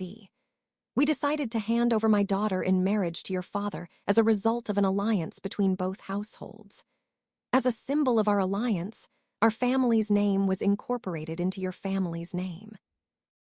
I certainly hope this has answered some of the questions you may have concerning things. While I know all I have said may be too much for a child your age, I know you are a special child, Jard, and do not need to be treated like a normal boy. I certainly hope you act in a manner that makes both households you hail from proud. As a pupil who passed under my wing, and as my beloved grandchild, I certainly hope to hear of your exploits in Ainslark.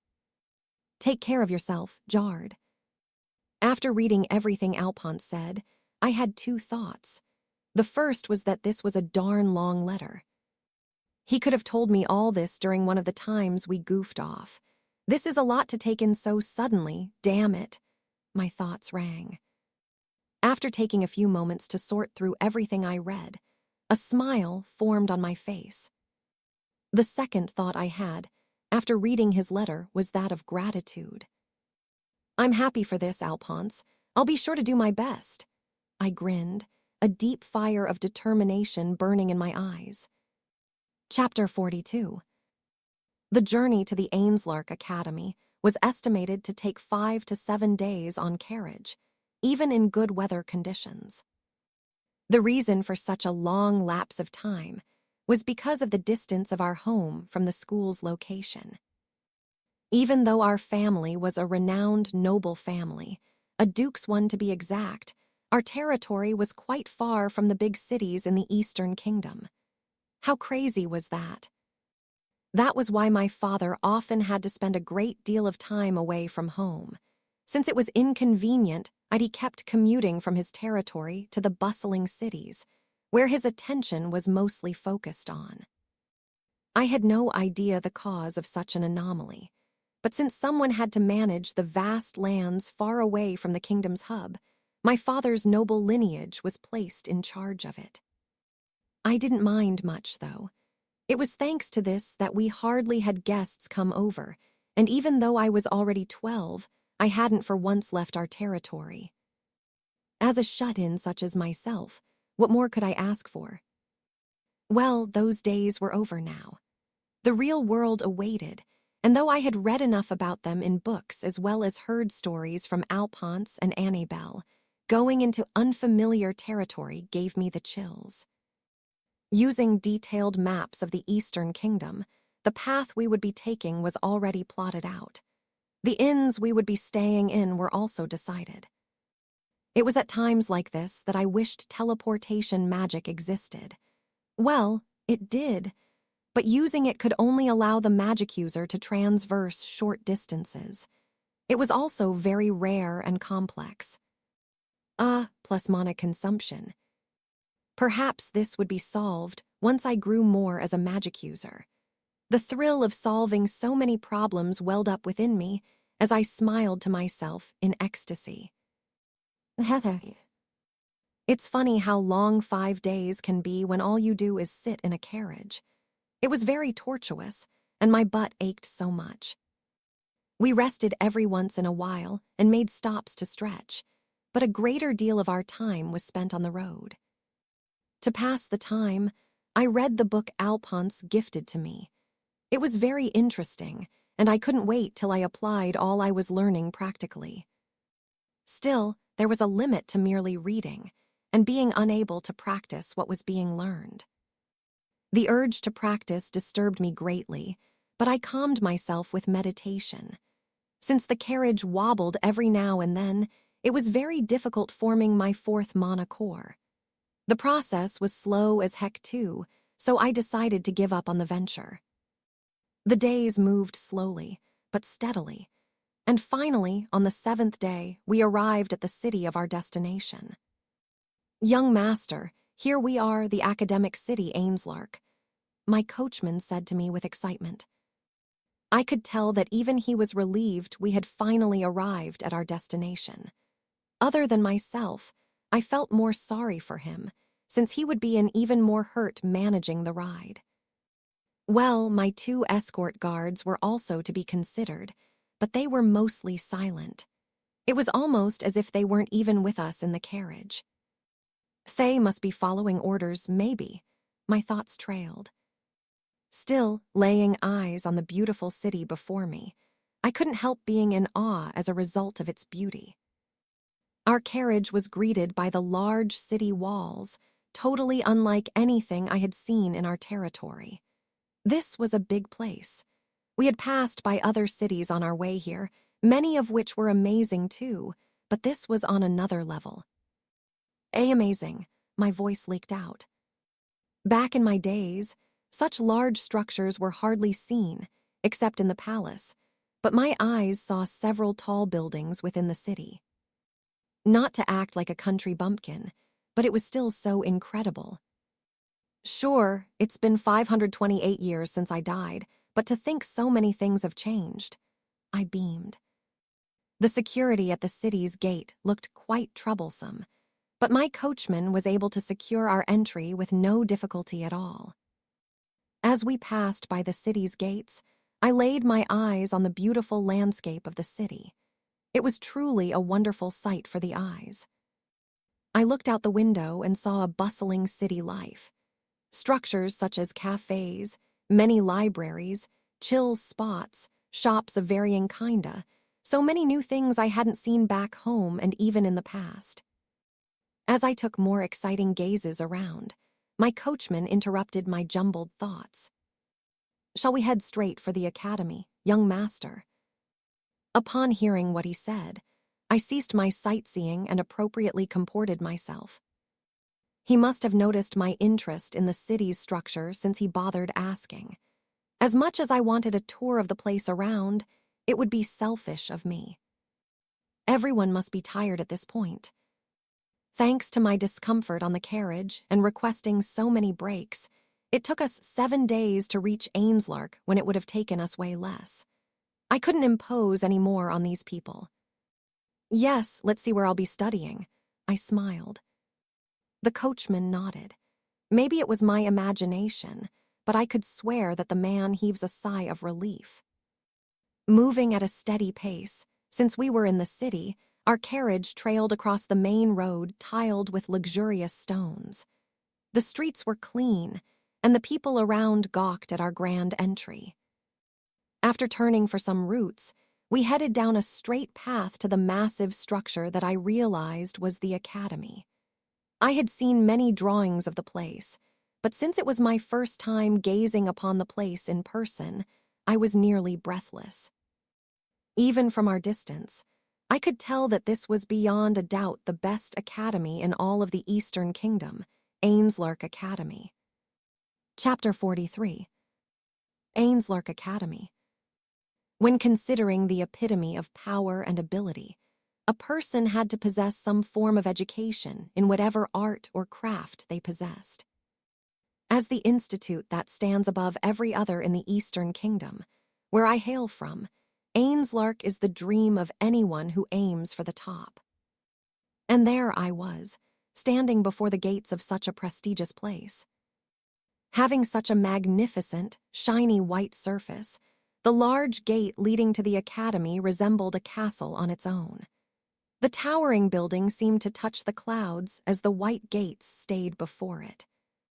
A flight of stairs leading to the gates was cleanly arranged, waiting for us to climb.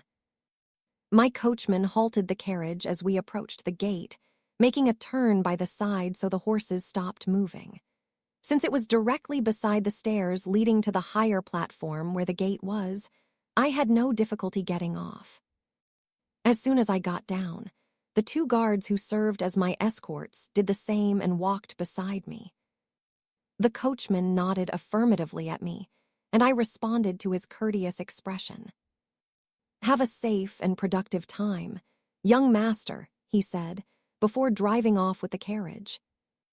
I was certain the guards would meet up with him at a rendezvous point after escorting me as far as they could to where I would be spending the next few years. Upon reaching the gate, we were met by elite guards. They were 3 in number, 2 holding swords and a single one dressed in garb. From his outfit, I already deduced him to be a mage, and a very skilled one at that. For only 3 personnel to serve as guards of such a prestigious place, it clearly meant they weren't ordinary. After showing them the deed and seal of my noble family, as well as the enrollment offer letter already requested got in the academy, the guards gave their approval and allowed me in. With a sleight of hand made by the mage among the 3 guards, a remarkable phenomenon occurred. I watched the gates open as a result of whatever magic the mage cast. A glimmer of faint light emanated from the bars, causing them to rise and granting us access within the academy compound. "You are to head directly to the admissions processing department. Keep walking straight down this path, you can't miss them," we were told. The guards nodded, not offering a single word, while I offered my thanks. Upon entering, we were greeted with yet another marvelous sight. A vast compound with several buildings across the area. A large fountain stood erect at the center of everything, while several structures made the huge place hardly vacant. As we walked down, following the instructions given, I couldn't get enough of the sight. Still, it was strange. While I spotted a few individuals, the academy was not as packed as I imagined it to be. Maybe I'll ask them at the admissions department. My thoughts trailed. Just as the guard said, we were able to spot the admissions processing department easily after taking a few moments to walk down the straight path. The building stood out well, greatly furnished from the exterior, and having the signpost clearly telling whoever passed by of the business they performed. The interior was even more impressive, greatly decorated to appear plain, yet exquisite. The room was also large, having only a few desks and a counter where we approached. "Good afternoon, how may I be of service?" our attendant, a middle-aged man, asked with a sincere smile. "Even their service is satisfactory," I reasoned, wondering if there was any flaw in this educational system. "Yes, I would like to begin my studies within this academy. All the necessary processes have been sorted out, I said, bringing out the documents I had shown the guards. Upon receiving what I gave him, the middle-aged man scrutinized the seal of my household and the deed containing an introductory letter from my family. Most importantly, I also had the Academy's enrollment offer letter with me. "Chememen, these are all valid," he muttered, rubbing his cleanly shaven chin. I was a little surprised by the reason he was so flippant about the validity of the documents. Even the guards didn't take any special process in ensuring we weren't with any counterfeit. It's not impossible to try pulling a fast one on establishments like this.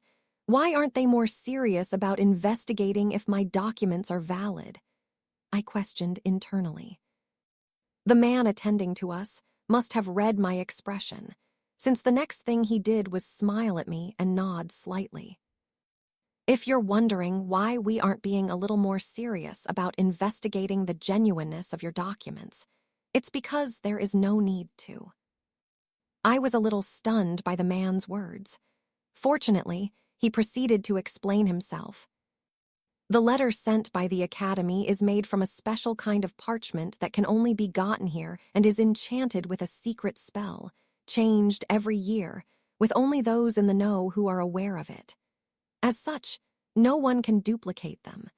The moment I came into contact with the letter, I already knew it was valid. I slightly let out, a little embarrassed that I didn't think of that. Plus, the seal of your noble family carries similar properties. Even if the form is replicated, the magic signature can never be. As a result, we know you are the genuine article. The man smiled. Impressed by his words, I nodded in response. I see. Forgive me for doubting your security and observation skills. No, it's no issue. I'm glad you took an interest. Most wouldn't even be bothered about it, the middle-aged man said. Afterward, he brought out a form and told me to fill it out. Information such as my name, age, family, mana core, and the likes were requested. I filled the form quickly, making my mana print where it was indicated, and returned it to him. He placed his hand on it and chanted a spell silently, duplicating the form into 2 identical copies. "Here, take this and hold on to it well," he said, giving me one of the copies. What is this for?" I mumbled. Chapter 44. It's a means of identification. After all, this letter you received from the Academy is a mere enrollment offer document. It doesn't mean you have been wholly accepted yet, he said. I nodded. Anyone could understand that much if they studied about the Ainslark Academy. It was one thing to be offered enrollment, and it was another to be fully enrolled in the Academy. That's right, the entrance exams are coming up, so this is for that time. As a participant, that is your means of identification. Since you've shown me all the relevant documents, you do not need them anymore. That alone is enough, he added. I see. Observing the form closely, I saw the date of the exams printed on the back. It was barely a week from now. You have good eyes. That's right, you still have a bit of time before the exams actually take place. That means you've arrived too early. Oh, that must be why everywhere isn't as crowded as I thought. It's good that you arrived early and got this process over with, though. Others have come before you, but most usually arrive when it's a day or so before the actual exams. The middle-aged man made a dissatisfied expression, indicating he thought those kinds were troublesome. I didn't blame him, though. The crowd and pressure were bound to increase at an unbelievable rate since so many wanted their processing done at the last minute. I'd advise you to head over to an inn and wait things out. If you have any further business to attend to, also do so. In 6 days, return to the Academy to take your entrance exams. The venue has been given on the form, so there's no confusion. Thank you, I appreciate this. I smiled at the kind gentleman. He nodded politely. Now then, you may have these back, the man said, returning the documents I submitted to him. Upon collecting them, I took a few moments to observe them and make sure nothing was tampered with. After I was done, I handed everything over to my escorts, keeping the form within my breast pocket. I believe our business here is concluded. Well then, you should be on your way, the middle-aged man said. I smiled, looking at him with a little bit of interest. Would you mind telling me your name? My sudden question caused the stares of the other workers who sat at their respective positions. For a brief moment, silence filled the room. Even the man I addressed was a little flustered by my question. After taking a brief moment to consider, looking at my confident eyes, he gave in. My name is Legris Damien, he said. Thank you. You know already, but it's common courtesy to return an introduction. I am Jard Leonard. It's a pleasure. He bowed his head slightly, and I did the same.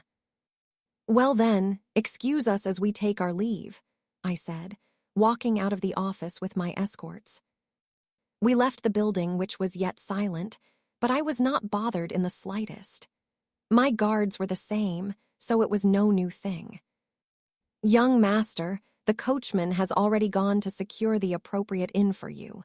Since it's a trustworthy place befitting of your repute, we will be heading there now, one of my guards said while we walked back to the gate. It was a shame I was leaving such a beautiful place so soon, but I would be back.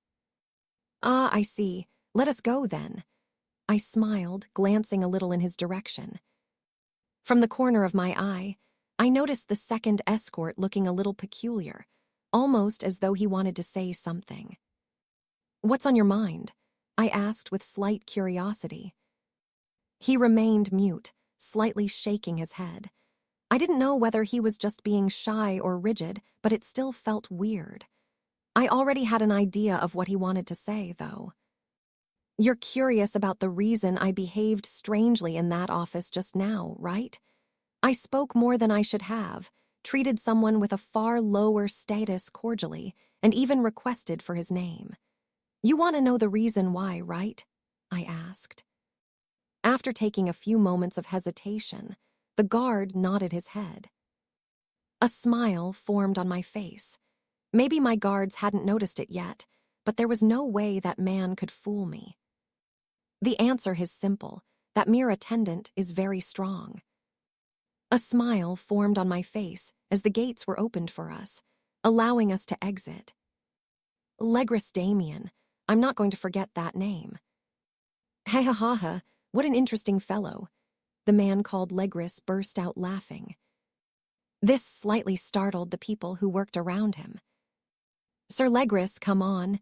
Please control yourself. One of the workers made a slightly upset comment. The reason we even allowed this farce is because you said it wouldn't disturb our work. Another commented. Sigh, I knew this was a bad idea. One other worker slapped his hand on his face. You guys are no fun at all. Legris Damien beamed energetically. What was the reason for his good mood? It was none other than the young man who had just left. What an interesting kid, he muttered. Is he really? He seemed just like any regular noble to me. His mana wasn't too impressive as well. Someone made a passing comment. Legris grinned at the one who said that. Oh, so that's what you think. Well, I can't say I blame you. That was also what I thought as well. However, that kid, not only was he curious as to our criteria for judging genuine documents, he was also wary of the enrollment process, objectively scrutinizing his documents when they were returned to him, Legris said.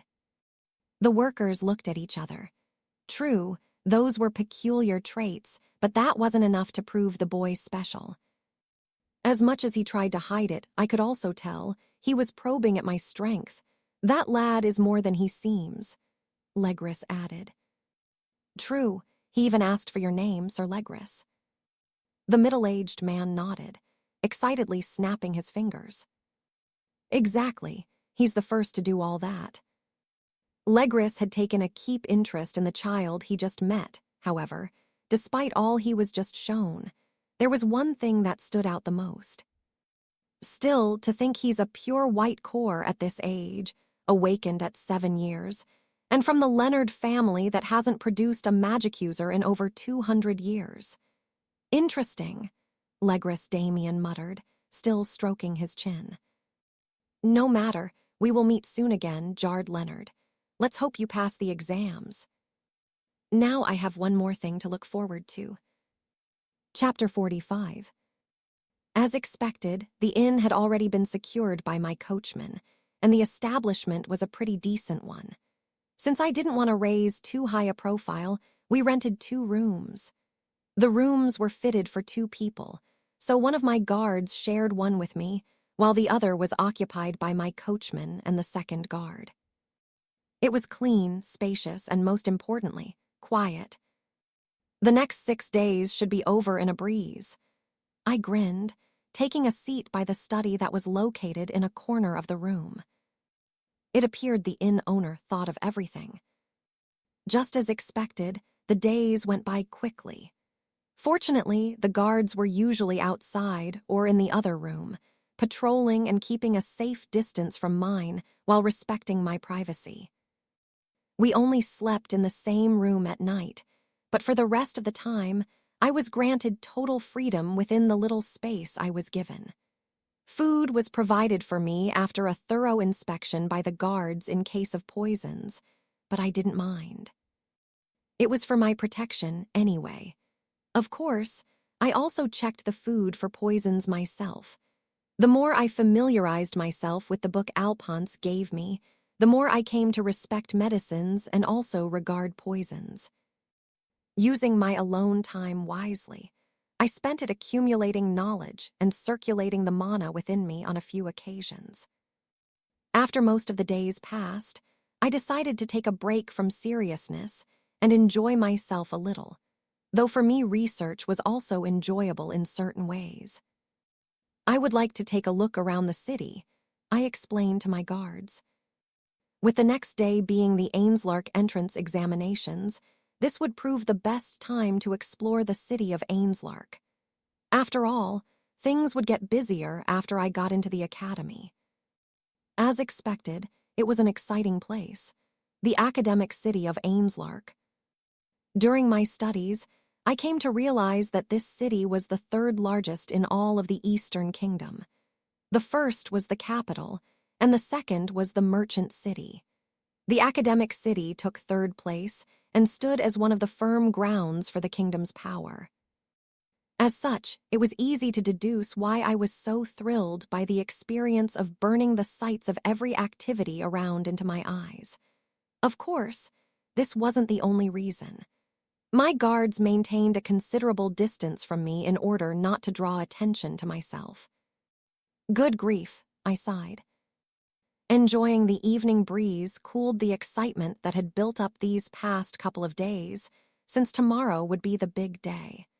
I was going to savor every moment. However, this tranquility didn't last long. Out of the way, plebeian, I heard someone say from behind me. Before I could even turn around to see who the stranger was referring to, he bumped into me.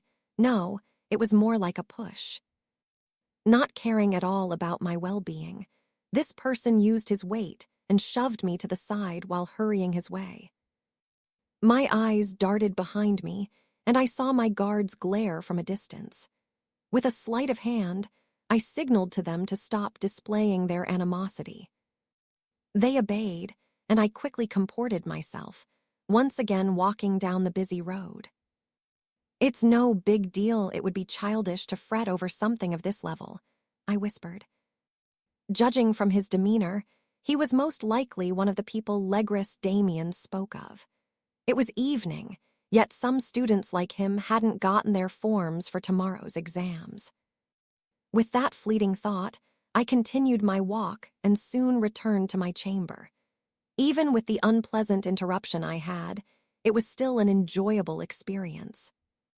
Now then, I wonder what tomorrow will give me. It was outstanding, to say the least, the examination venue.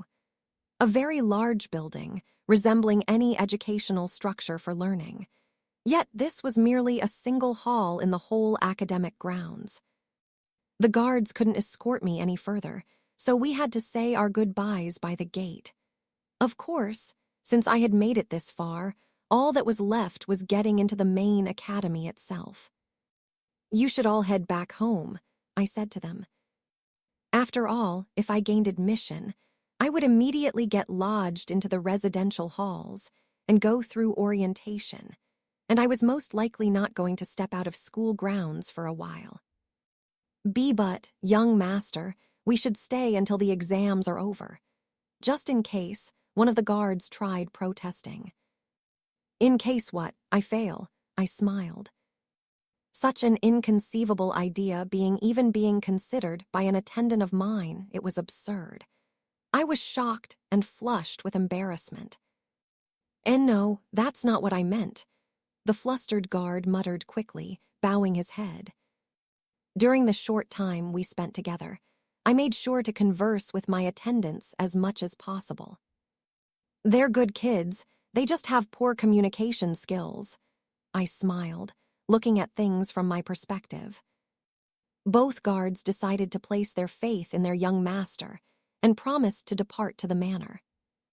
With the academy's security and my assured victory, there was no need for them to stick around. My eyes caught the multitude of people entering the examination hall, so I knew I couldn't be caught loitering for too long. Now then, I should go in as well. "Welcome, everyone," a very loud and clear voice boomed. It filled the large hall to the point that no one could claim they couldn't hear him.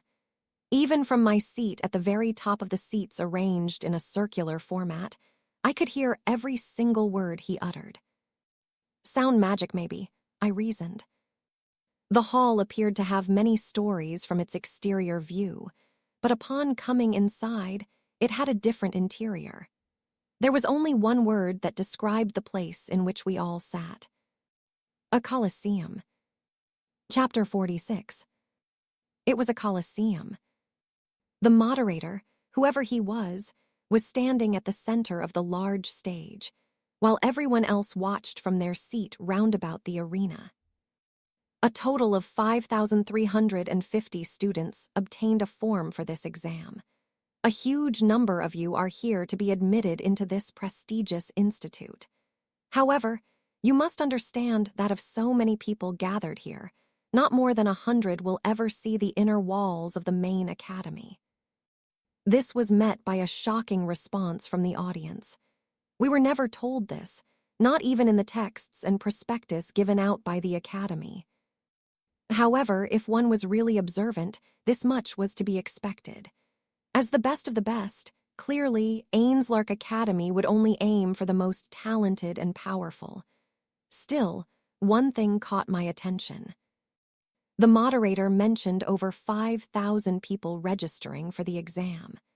However, from the calculations I made of the seats and their arrangements, there should only be a total of 4,000 gathered here at the maximum. Maybe there are other batches, I reasoned.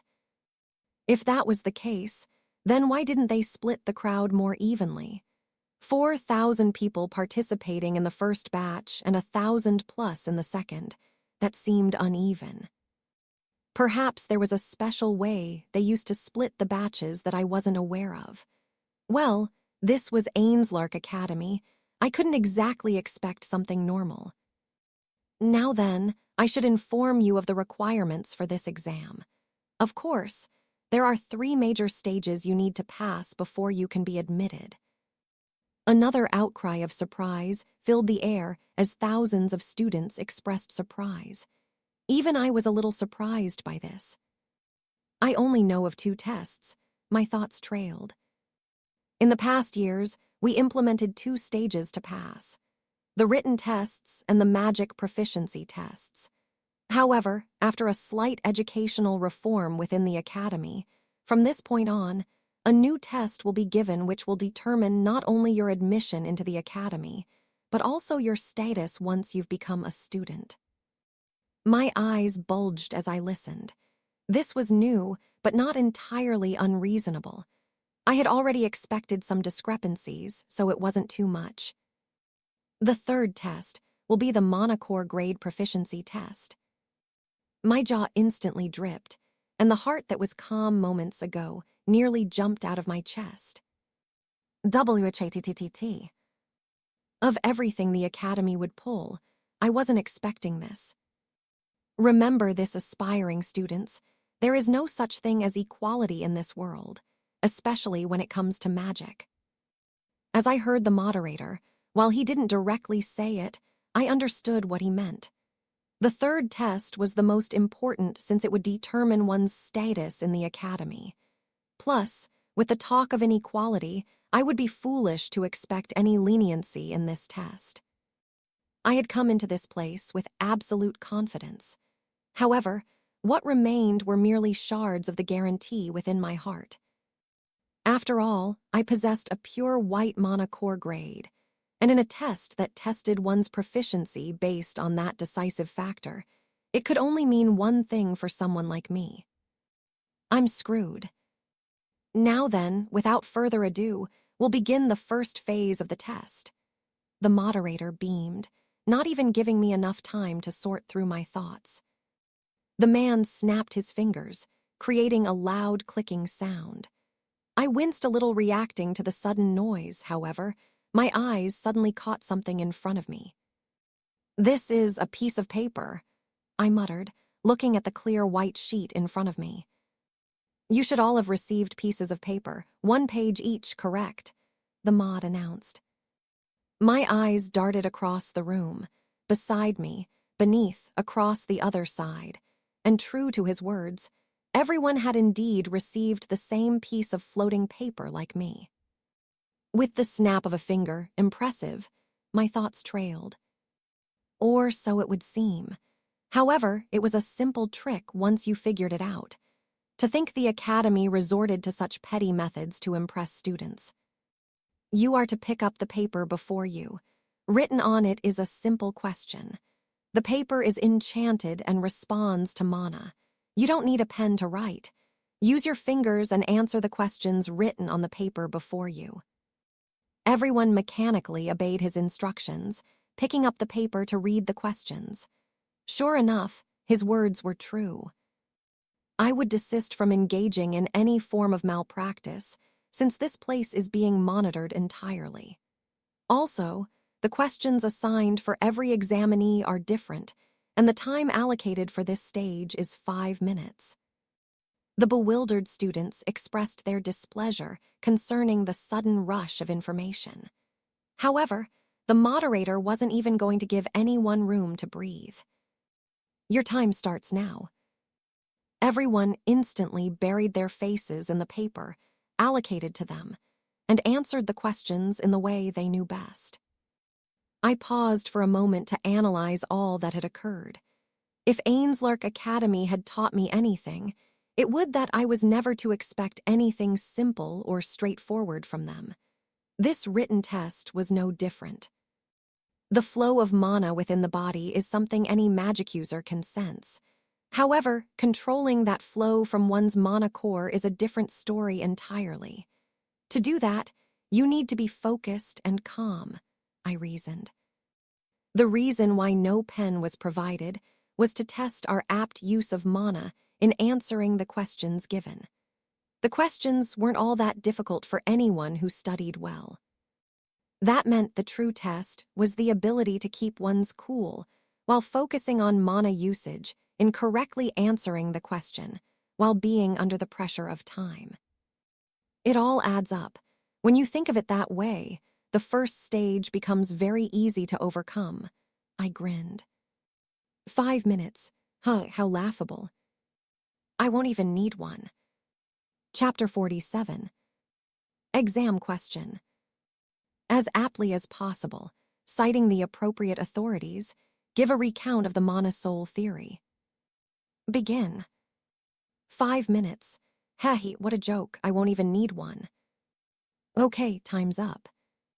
Before anyone could protest the moderator's abrupt words, The paper they all desperately wrote on vanished.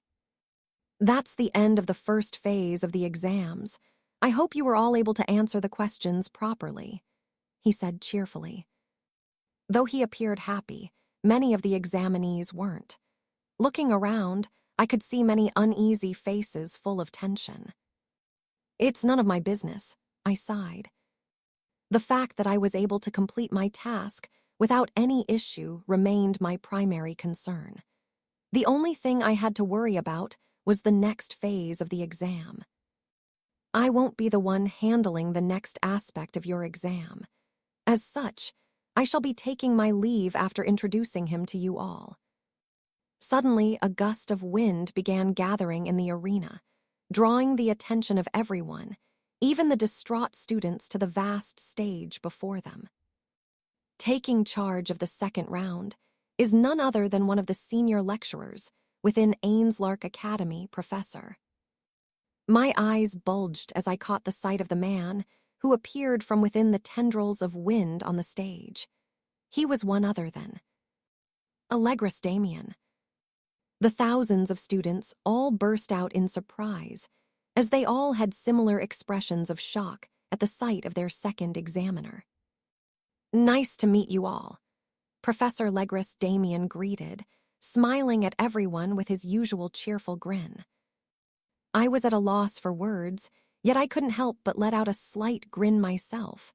I knew he was no ordinary man, but to think he was a senior lecturer, that was shocking beyond belief. I suppose it's more accurate to say it's good to see you all again. After all, you have all met me at least once, he added.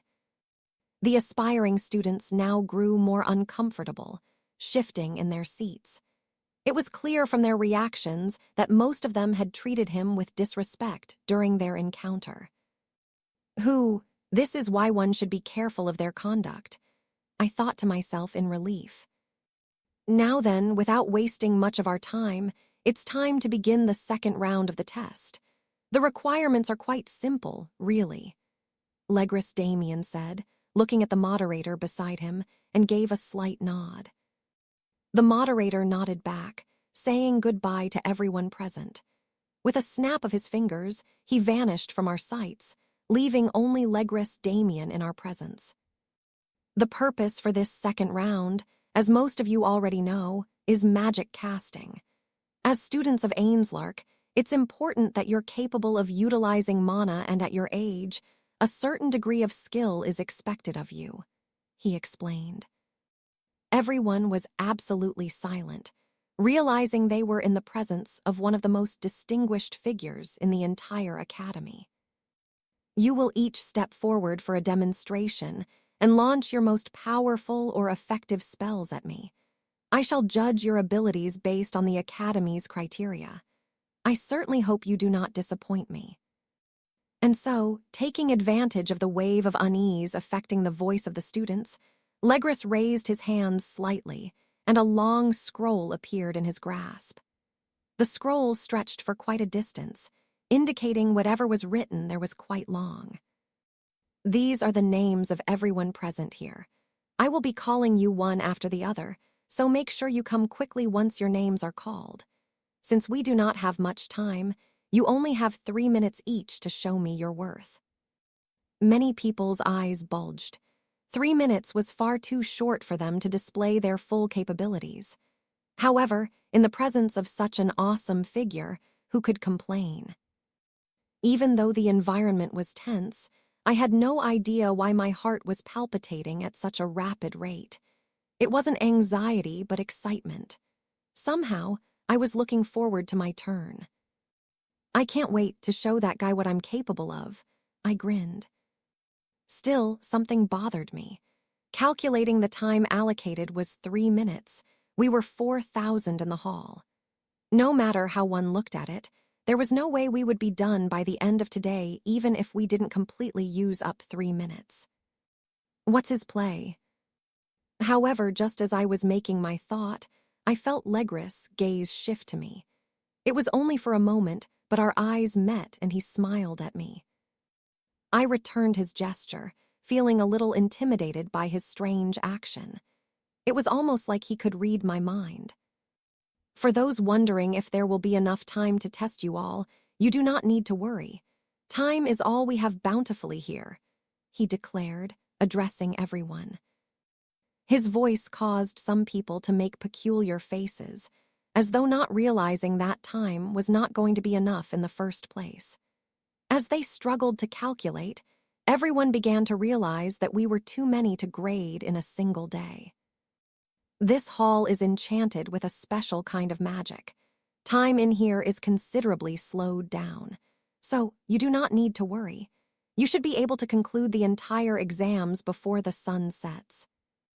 F for real, I beamed. That meant they finally found a way to implement time magic as a conceptual factor. This was groundbreaking, entirely surreal. I initially didn't believe it, thinking it was another farce. However, as unbelievable as it sounded, there was no reason for a distinguished senior lecturer to lie. It was true, time was slowed down here. While I didn't know the ratio, it was still an amazing feeling, nonetheless. Now then, let us begin. Legris Damien called us back into the realm of reality. The first is Chapter 48. The first is Maria Helmsworth. Step out, please, Legris Damien stated.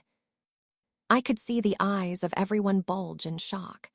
Their faces moved in strange ways, making me wonder if everyone knew the person Legris was referring to. Their widened eyes were all focused on a girl who stood among the countless others seated. Not only were their eyes on her, watching every move she made, but the lips of people also began moving, and I could hear those close to me make hushed statements. Hey, that's her, isn't it? She's the real deal. To think they would call someone like her first. Shit, if she goes first, no matter what I do, it'll be seen as trash. HMMN, sounds like we have us a genius here. I reasoned, deducing that much from all I heard. My eyes narrowed as I focused on the young girl who was already moving close to our examiner. Since she backed me, all I could see was her long, flowing silver hair. Her frame was slender and tall. Her outfit was one befitting of the child of high nobility, and I could sense an air of elegance from every step she took. She had to be from a duke's family at the very least. With the way everyone talked about her, and the confident stride she possessed, this Maria Helmsworth girl had already entrapped my interest. I was curious about what she had. Now then, as already stated in the instructions, show me your most impressive feat, Legris Damien said. His voice wasn't loud since he was only addressing the young lady, but through the use of enhancement magic, I was able to improve my hearing and sight to a considerable degree. I can read their lips and listen in to their conversation. Now turning sideways, a distance from Legris, I caught a glimpse of her face. It was extremely beautiful. No, if there was a word that transcended that, then it would better fit the woman I laid eyes on. Her gleaming blue eyes accentuated the clear hair she possessed. She had a place complexion with very smooth skin, nearly like a frozen sculpture of beauty. I quickly shook my head, bringing myself out of the trance that I appeared to be stuck in. While she was a beauty and a rumored genius, in the end, it mattered not to me. What was more of a concern would be the magic she could display. Since the time is short, I won't be able to show you my best spell. I'll compensate with one that can fit into the limit set. Is that fine? She asked, her voice silky smooth, yet having a serious tone of purpose. Of course, your time starts now, Legris Damien remarked. The moment he said this, the girl closed her eyes and took a deep breath. Her lips began moving rapidly, indicating she had commenced casting the spell. Judging by the speed of her lips, they weren't normal. She was too fast. She's using enhancement magic to quicken the speed of her chanting. That's impressive. I smiled. Mana began surging from within Maria, and wind began swirling around the area where she stood. White light enveloped her, and the winds became even fiercer, twisting and turning.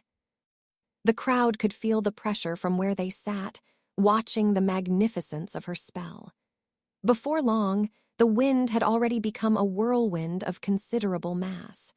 It was nearly 10 foot, with a huge mass that encircled Maria entirely.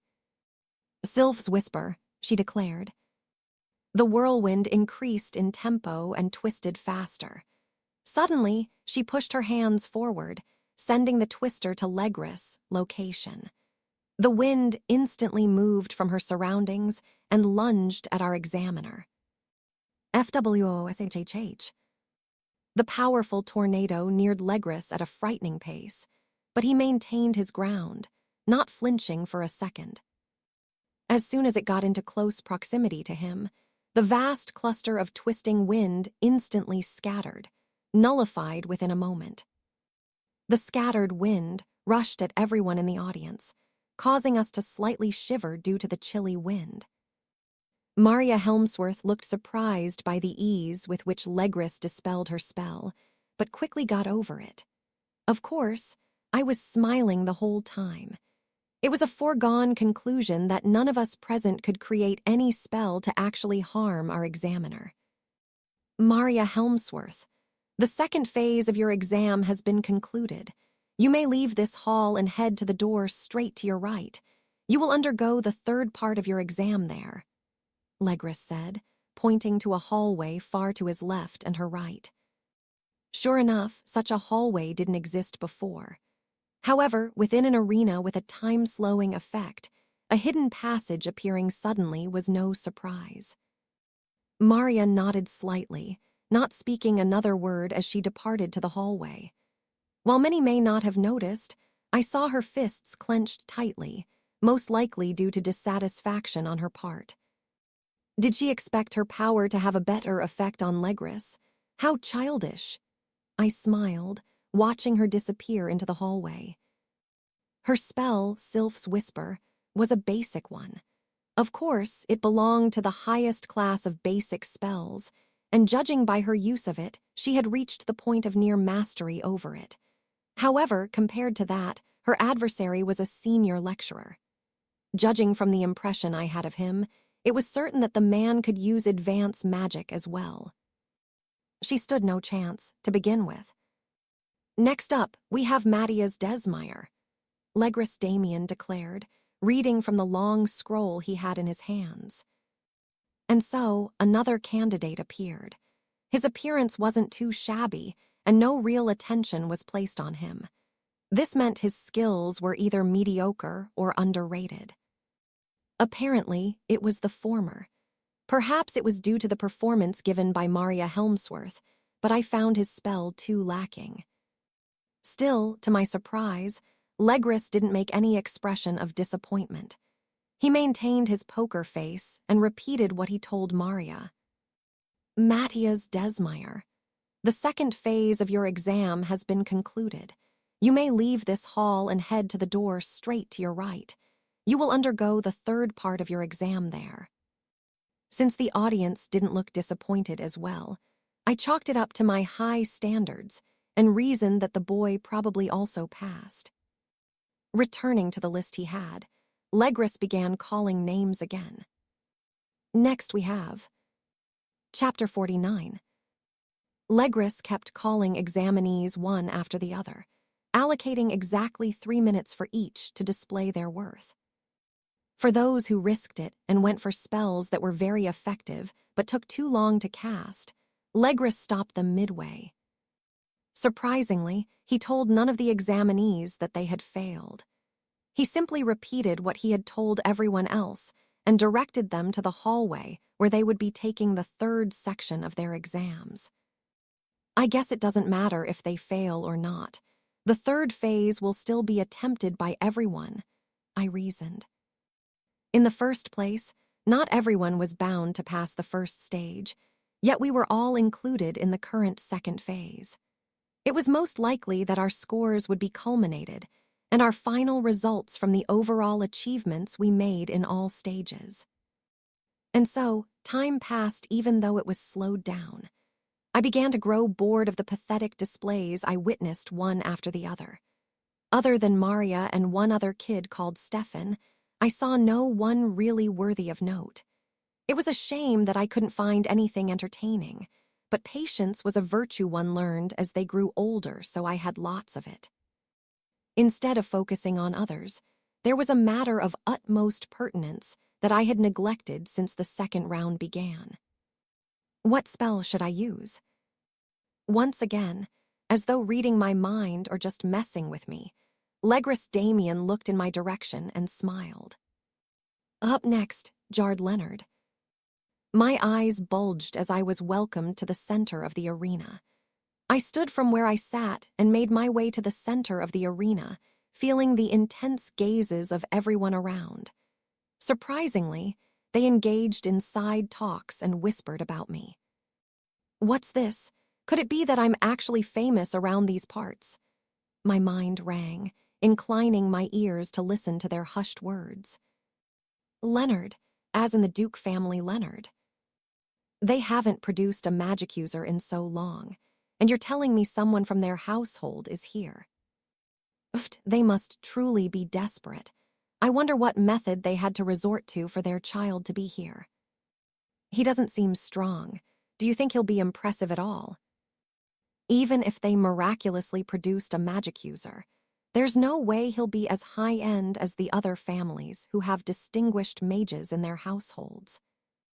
It'll be a miracle if he could even produce an average spell.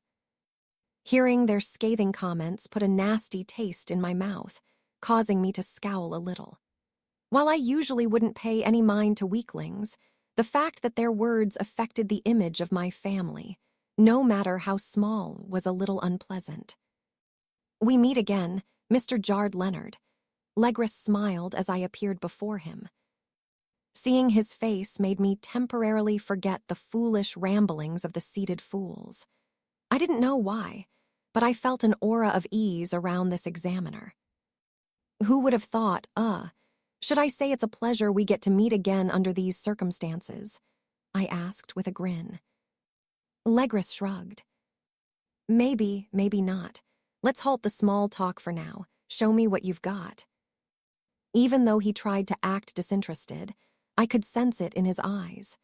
This man was absolutely curious about what I would show him. The scroll he held in his hand vanished, and he placed both hands in his pocket, looking at me with an air of confidence surrounding him. Are you supposed to be so relaxed in front of someone who's about to shoot magic at you? I asked. He shrugged once again. It doesn't matter. Your spell won't have any effect on me, so don't worry. Now you may begin. Your time starts now. Even though the clock was ticking for my spell, I didn't make any motion for movement. A smile formed on my face as I slightly shook my head. You have it all wrong, Senior. I don't think you'll be able to take my spell so casually. At the very least, you'll lift one, no, two of those hands to stop it. Legris appeared a little stunned as I said this. This only lasted for a moment, though, as he burst into laughter soon afterward.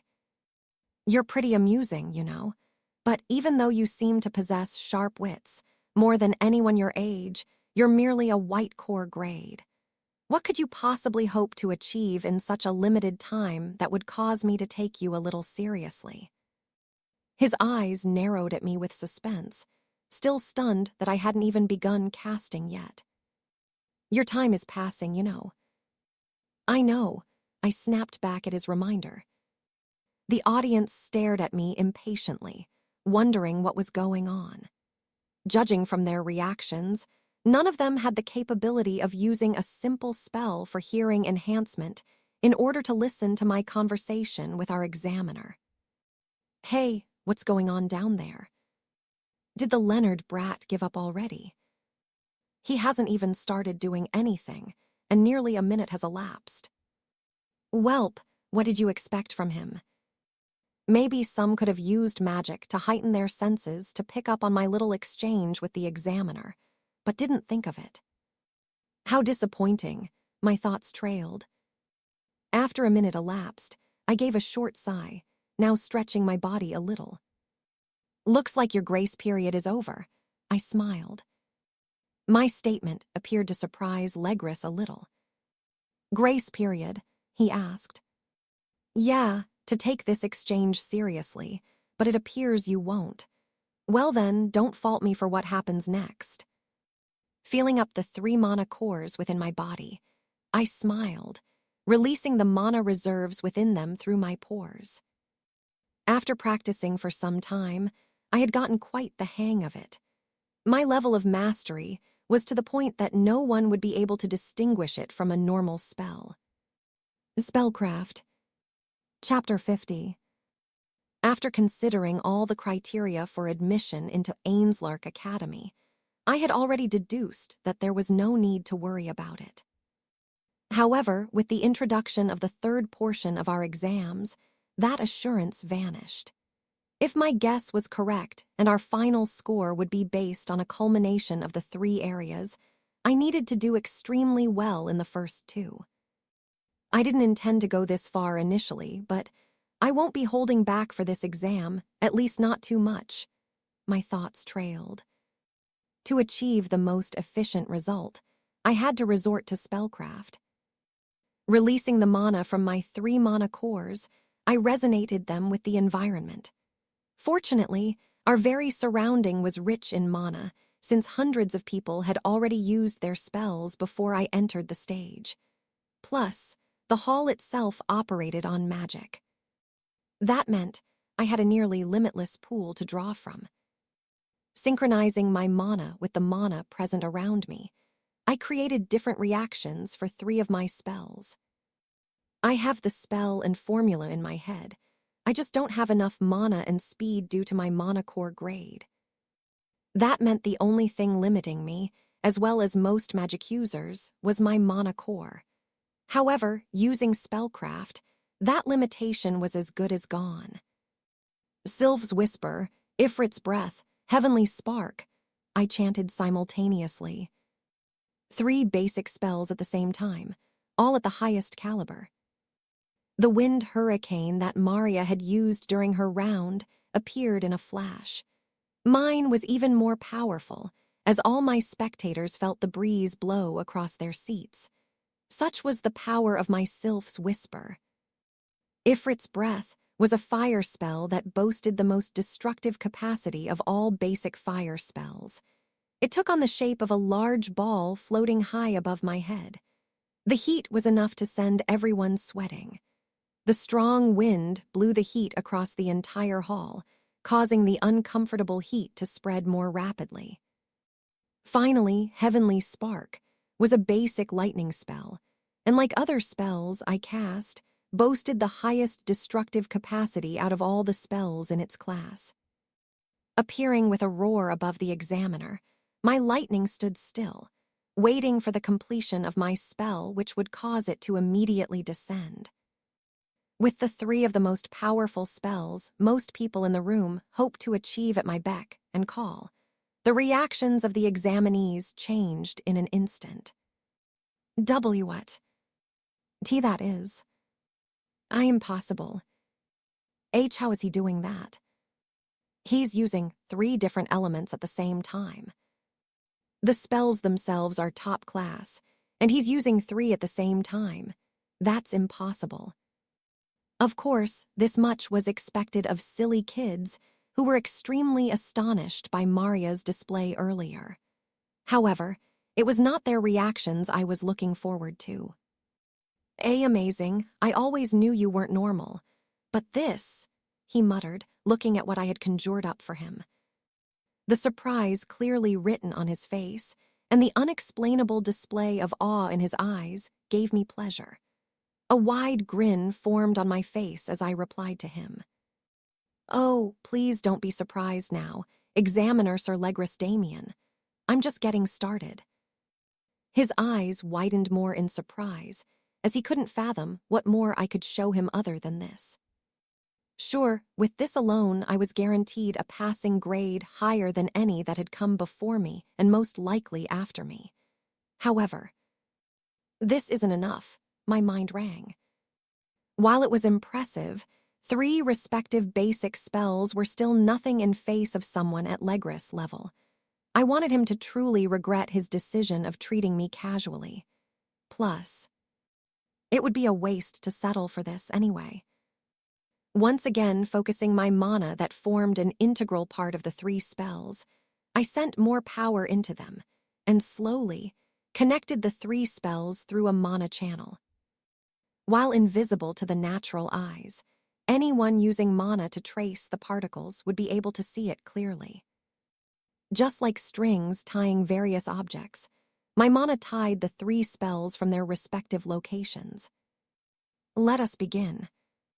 FWSSHHHHA. I sent the roaring whirlwind toward Legris, at the same time pulling Igris' breath, flames to the spinning cluster of wind. Since both of them had been tied together and contained my resonating mana, both spells merged most fluidly. The transparent wind took in the bright orange-red flames and instantly turned into an intense whirlwind of flames.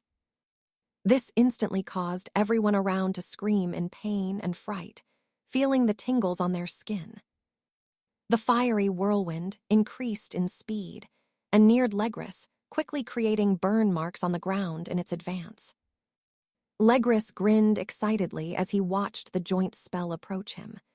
I could hardly see him due to wind pressure and the distortion caused by the heat, but Legris was certainly smiling widely, having bulged eyes. "I'm not done," I declared, controlling the lightning that was dormant above him. KRRRRUIKKKKKK. It crackled, drawing Legris' attention to the spell over his head. Fall. The lightning instantly descended, swiftly making its way to the ground toward its target. Legris took this as his cue and finally removed one of his hands from his pockets and raised it to stop the spell. Wrong move, my mind rang.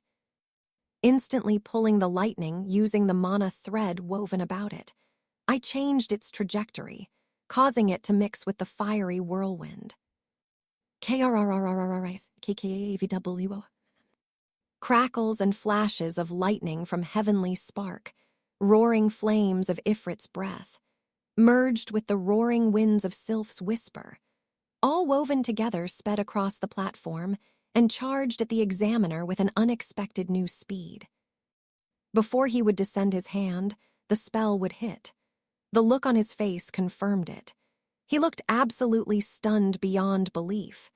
However, I saw that he still had no intention of raising his second hand. Instead, he focused on the new spell, attempting to stop it with the force of his mana alone. "Don't even think about it,"